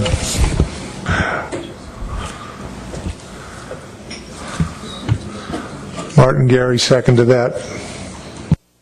We'll get it up on the board, and why don't you just provide your justification while we're...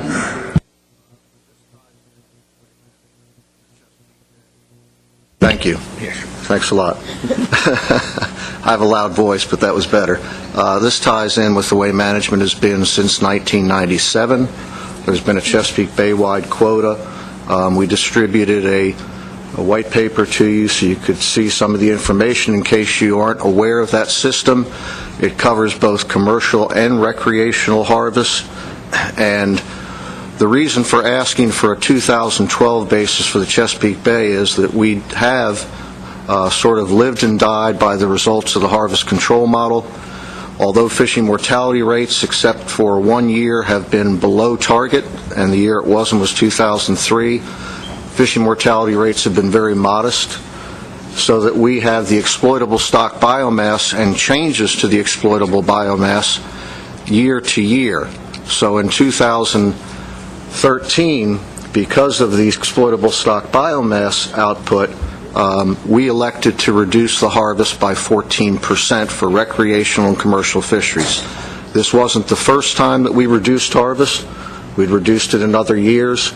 And clearly, it's a situation that is voluntary. We were under quota.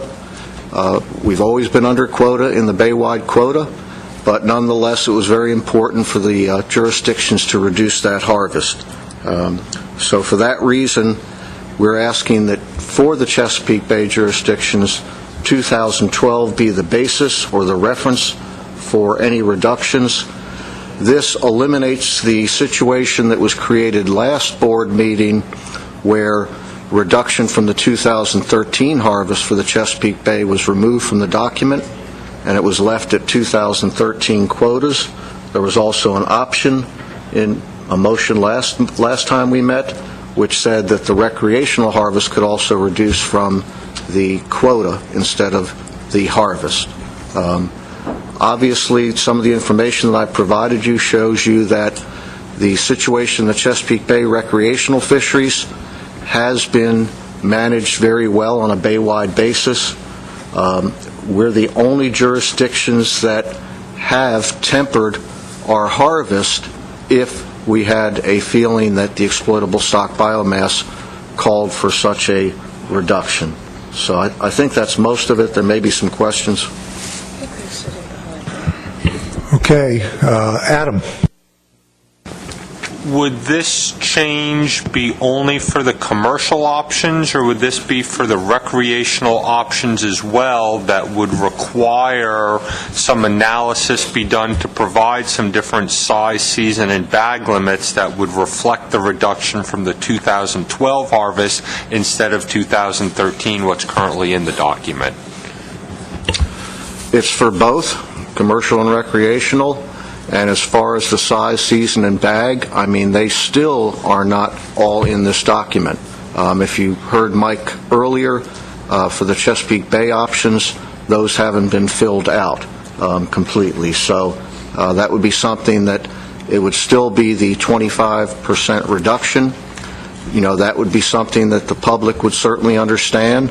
There might need to be a couple of sentences as to why it was 2012 as opposed to 2013. Okay. Rob, you made a statement there, and Mike and I were sidebarring. You said that not all the Chesapeake Bay recreational options have been included in the document. The PDT's, I believe, is not aware of that. Maybe you could explain the options that were supposed to be in there that aren't. I may have misspoken, but are there strictly bay-wide options? Is there going to be any opportunity for state-specific options? That's what I meant. If you're talking about a conservation equivalency option, yes, any state can put in a conservation equivalency option. But if we were going to choose a bag size limit combination, that would be the basis for the bay, just like when Amendment 5 went in, it was 20 inches and one fish, except Virginia got two fish, or something like that. And then there was conservation equivalency was applied to change that. Then that's fine. Then I retract that statement about the recreational options, but the main item here is really 2012 as the basis for the reductions, and happy to answer any questions on that. But clearly, do you think that if we went off of 2012, we'd have to change the options that are for recreational fisheries that are in the document right now? We've done so many projections. I'm trying to think about whether we have this done based off of 2012. Yeah. I'm sorry, Rob, to clarify, when you're talking about taking the necessary harvest reductions, are you talking about taking that 25% or that 17% or the 777 from the 2012 to establish sort of a quota for the Bay White states? Or are you talking about, because the issue that we had initially was that obviously 2013 harvest is higher than 2012. So if you look at the allowable harvest that the projection model says is necessary, it's 25% of the 2013 harvest. So if you take it, that allowable harvest, that number that comes out of the projections, is a lower percentage of the 2012 landings. Is that the percentage that you want, or do you want these percentages from the 2012 landings? There we go. Thank you. From the 2012 harvest, or landings for recreational, harvest for commercial, and this is something that was talked about quite a bit last board meeting. It's just that it didn't get resolved, and I think probably it could be resolved pretty quickly. I'm not even sure that the Chesapeake Bay jurisdictions have a higher 2013 harvest than 2012. I know on the commercial end of it, because there was a 14% reduction, the commercial fisheries certainly had lower harvest in 2013 by 14%. The recreational quota was lowered, but I'm not sure on a jurisdictional basis whether the complete combined jurisdictional harvest for recreational was any higher or lower in 2012. I mean, we could certainly let you know that pretty quickly. I mean, we certainly have those numbers, and we could go back and look at that. I'm just saying that the projections were done for the coast and the bay combined. So this reduction, I'm not even, so it's still unclear to me whether you are comfortable with these percentage numbers or you want the percentages revised based on the 2012 numbers. We are comfortable with those percentage reductions because of the fact that we took the 14% reduction in 2013.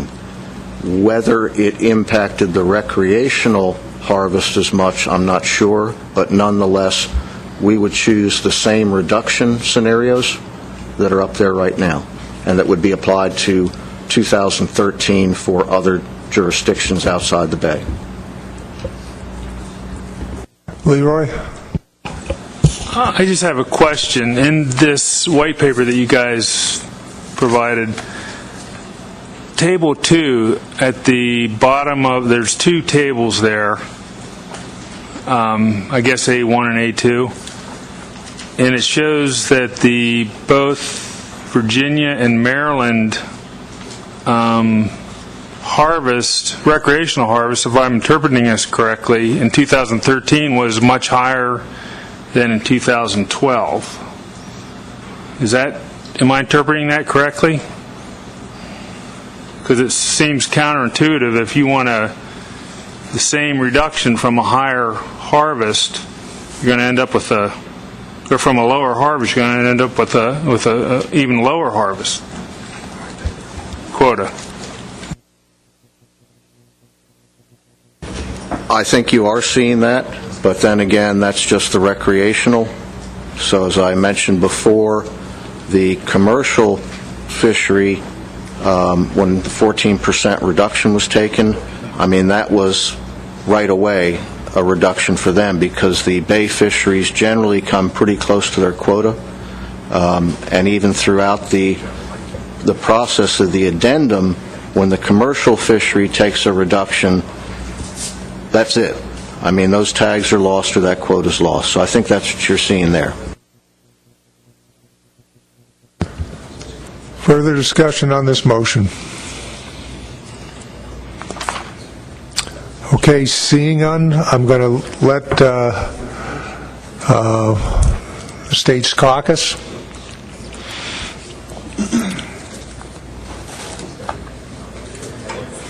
And you want me to read it. Move to add an option to take necessary harvest reductions, in parentheses, 25%, 17%, 7 plus 7 plus 7%, from the 2012 harvest for the Chesapeake Bay jurisdictions instead of the 2013 harvest. Motion made by Mr. O'Reilly and seconded by Mr. Gary.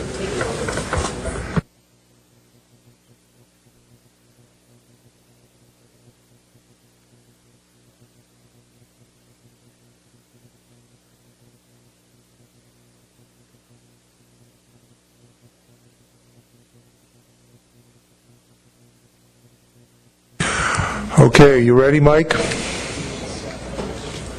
Yes, sir. Thank you, Mr. Chairman. Maine? Yes. New Hampshire.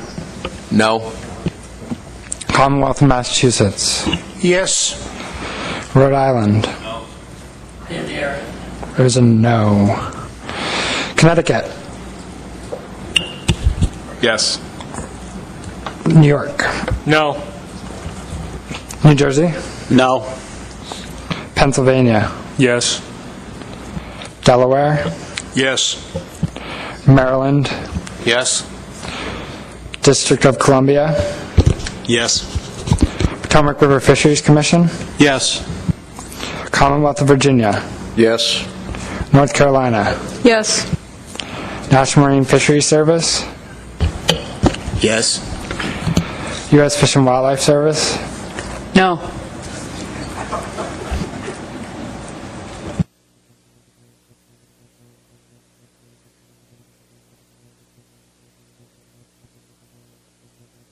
Motion carries 11 to 5 to 0 to 0. Anything else? Emerson, you had something? Yes, thank you, Mr. Chairman.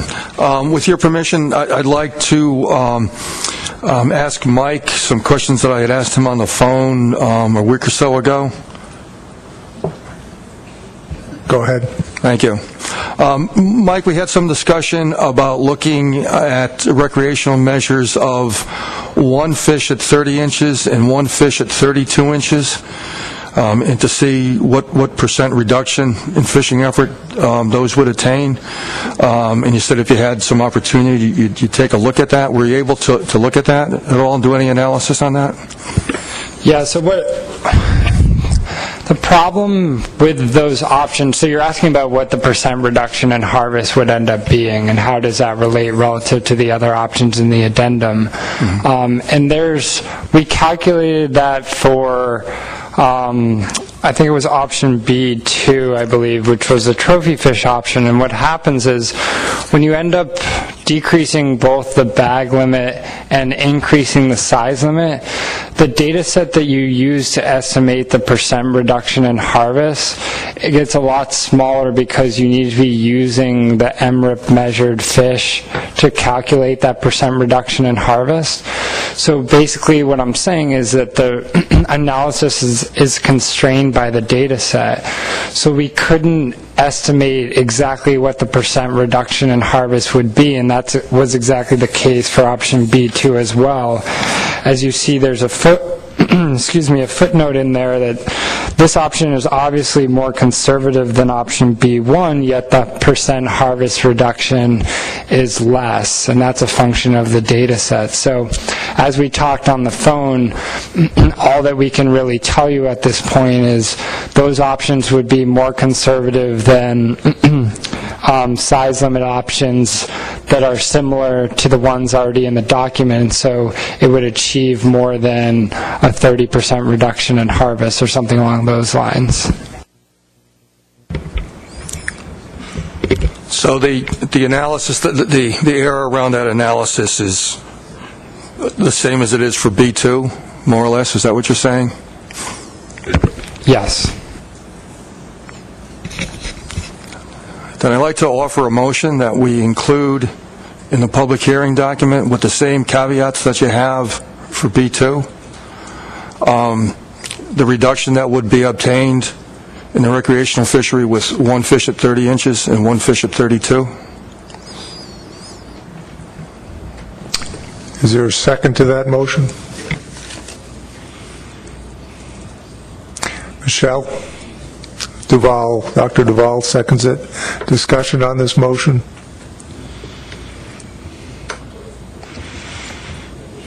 Go ahead. Yeah, our interest in it is that there's a lot of interest in the recreational fishery in New York to have some information on these options. So I'd like to provide those in the public hearing document so that fishermen from New York can at least comment on those options.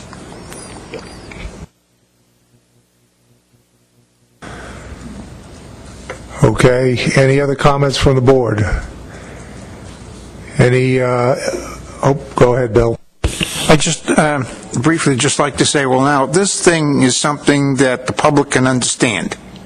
I mean, okay, I got the point, and I like this or that, rather than 025 reference points, whatever. Anybody from the public wish to comment on this motion? Seeing none, I'll come back to the board. Oh, Jim, one more time. We actually got some of these things from our council meeting, which actually was an update on striped bass, not a public meeting, but it almost turned out to be a public meeting. And a lot of the correspondence we've been getting is actually the issue about the 50% probability. And I think that's what these were coming from, is that if we went up to a higher size limit with the one fish bag, would that get us a higher probability? So is there any way to actually calculate that, what the probability would be if there's an improvement on that? So that's what the issue is. The kind of error estimate associated around that, because your sample size gets small, it's not going to show much of a difference in the percentage calculation, right? Intuitively, yes, if you increase your minimum size limit and decrease your bag as well, you're going to get more of a saving than if you just decreases your bag at 28. But the problem is a lot of the sample size, the error associated around. But I mean, we can do those calculations and show them to you, but we can't. I mean, we can't give you a percentage of what is your likelihood of getting to that F target on the basis of that, but we could tell you, it would reduce your harvest by 30-ish%. David? Dave Simpson? Yeah, thanks. So I get the limitation of, last year's length frequency sampling. You just don't have enough fish that are over, 30-some inches to really characterize what that component of the catch looks like.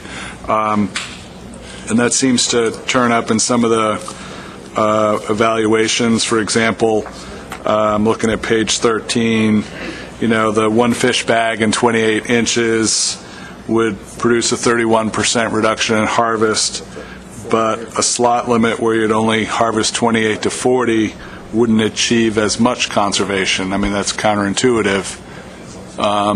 So I wonder if you have an ability, does it get any better if you look at what you constructed as the entire population in the last assessment for the last year, whether it was 2012, and just sort of hypothetically try to answer the question more precisely? The issue is, once you start combining size and bag limits, you have to know what individual fishermen are catching, because the question now becomes, so we can look at the size structure and say, okay, we're not allowing any fish below 30 inches and cut all of that off. But without assuming, so it doesn't matter if that was, they caught 2 fish at 28 inches on one trip, or if one person caught 1 fish at 28 inches and one person caught 1 fish at 30 inches on that same trip. You have to, once you start moving into, do you get that savings because they had 2 fish and you dropped 1, or would you get that you'd lose both of those fish in that case because of the size limit, but you would keep one of them in the other scenario? So the problem is, it's not so much about the population structure as it is about what is actually being intercepted. And so we need to know what each individual angler is catching, what their bag was, and what the size of the fish in their bag was, in order to be able to calculate the reduction for these. And once you start specifying that you need to know who the fisherman was and what that fish was for them personally, as opposed to just 4 fish spread out over 3 anglers, and you need to know the measurements of those individual fish, that's what really reduces the sample size, and there's no way to reconstruct that data. Okay, thanks. But, I mean, does it still, when the public goes and reads this table, the one I'm looking at, the idea that throwing back every single fish over 40 inches has less conservation value than keeping them, I'm not sure how. I'm pretty sure I'm going to be inviting Mike to do our public hearing, and this is one of the reasons why. Mike, you want to respond to that? Yeah. You have a good idea. Would the board feel more comfortable with us using similar options? So, for example, the options we keep talking about are 1 fish at 28. And so Obviously, this is a more conservative option than one fish at 28, which is why this would be hard to explain to the public. So do we want to just qualitatively just say that option B2, reduction in harvest, is greater than 31%? I mean, we can't calculate exactly what that percent is. When we did calculate what that percent is, because of the limitations of the database, it's 26%. But there's nothing we can do to clarify that. I tried to put in a footnote, but I think it probably will end up getting overlooked, and I'll just be talking about footnotes the whole time. Go ahead, Dave. Yeah, if I could, I think that would be preferable, because, I mean, logically it has to be higher, and we have a hard time calculating it. People can appreciate that, but reporting less conservation, I think, is just that's going to tangle us up for 15 minutes right there in the public hearing, and it won't help. So I would suggest that you, without objection from the board, that they change that to greater than 31%, but still keep in the footnote to explain why you're putting greater than 31%, or something to that effect, so that they realize there's data limitations, and that's why we're putting greater than. Okay, I have Terry, then Richie, and then Emerson. Yeah, thank you, Mr. Chairman. I was out of the room for part of the rationale, so my question is this a motion for a two-fish bag limit, one at 30 inches and one at 32, or a two separate one bag limit, and I'm just confused. Two one-fish bag limit options, correct, Emerson? Yes, two different options, each of which has one fish. I think then we need to wordsmith that a little bit, because if this comes out to the public, Mike, you're going to be explaining it too. Yeah. We can change it if you want, but I understand. I understand as long as the board understands. Super, thanks. Richie? That was my question. Thank you. Emerson. Oh, and then Craig. Go ahead, Emerson, and then Craig can... Thank you. Relative to what Dave was talking about before, we can only ask the staff to provide an explanation based on what the data is. And if there's a lot of variance and a lot of error around that data, then that needs to be somehow communicated in the document. Thank you. Craig. I think if you insert the word options after with would make it clearer that it's an option of one fish at 30 or one fish at 32, so maybe add option and change and to or.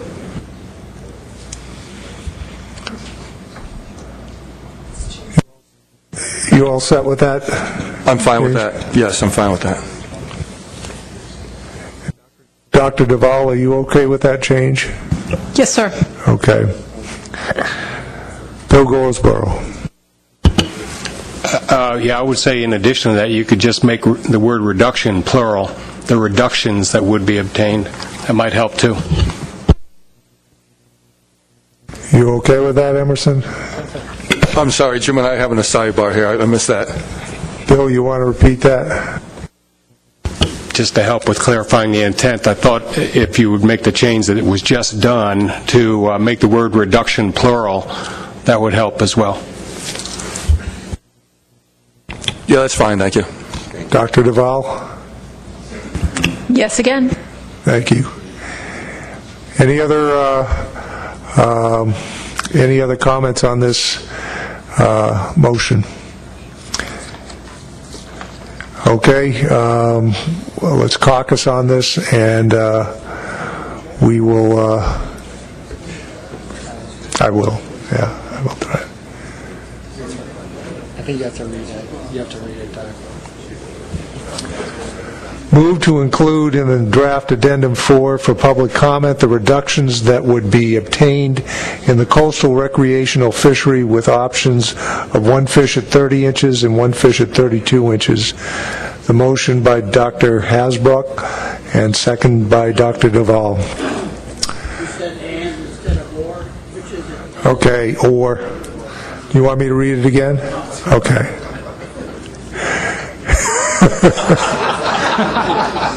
V7. Move. Okay, I'm going to try this first. Is there any objections to this motion? Okay, any abstentions? Okay, the motion carries unanimously. Anything else? Seeing none, Dennis, are you ready to make your motion? I am, Mr. Chairman. I'd like to make a motion to adopt draft addendum 4 to amendment 6 to the Atlantic Striped Bass Interstate Fisheries Management Plan to be sent out for public comment. Seconded by Bill Adler. Any discussion on this? Seeing, Jim? Just a quick clarification, do we have to put in as modified today, or is that implied? As modified today. Bill, you're okay with that too? Okay. Okay, is there any objection to this motion? Seeing none, the motion passes unanimously. Any abstentions? Okay, motion passes unanimously. Thank you all very much. We actually are on a timeline to get through early today. We have one other agenda item, and that is, do you have something else first? Thank you, Mr. Chairman.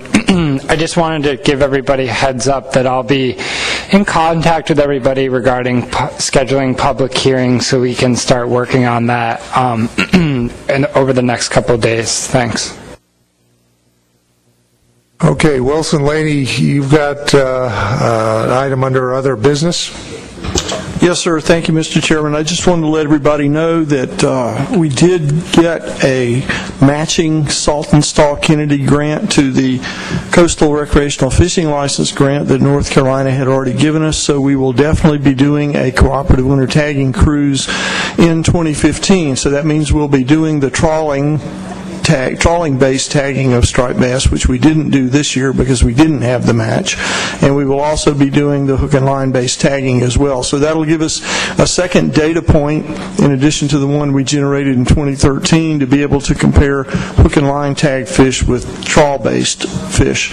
We're hoping to do another one in 2016. We had to put in a new grant proposal to North Carolina because of the mismatch between our SK grant and our Cruffle grant. So we will await the outcome of that grant proposal to see if we'll be able to do one in 2016. I just wanted to give you that update.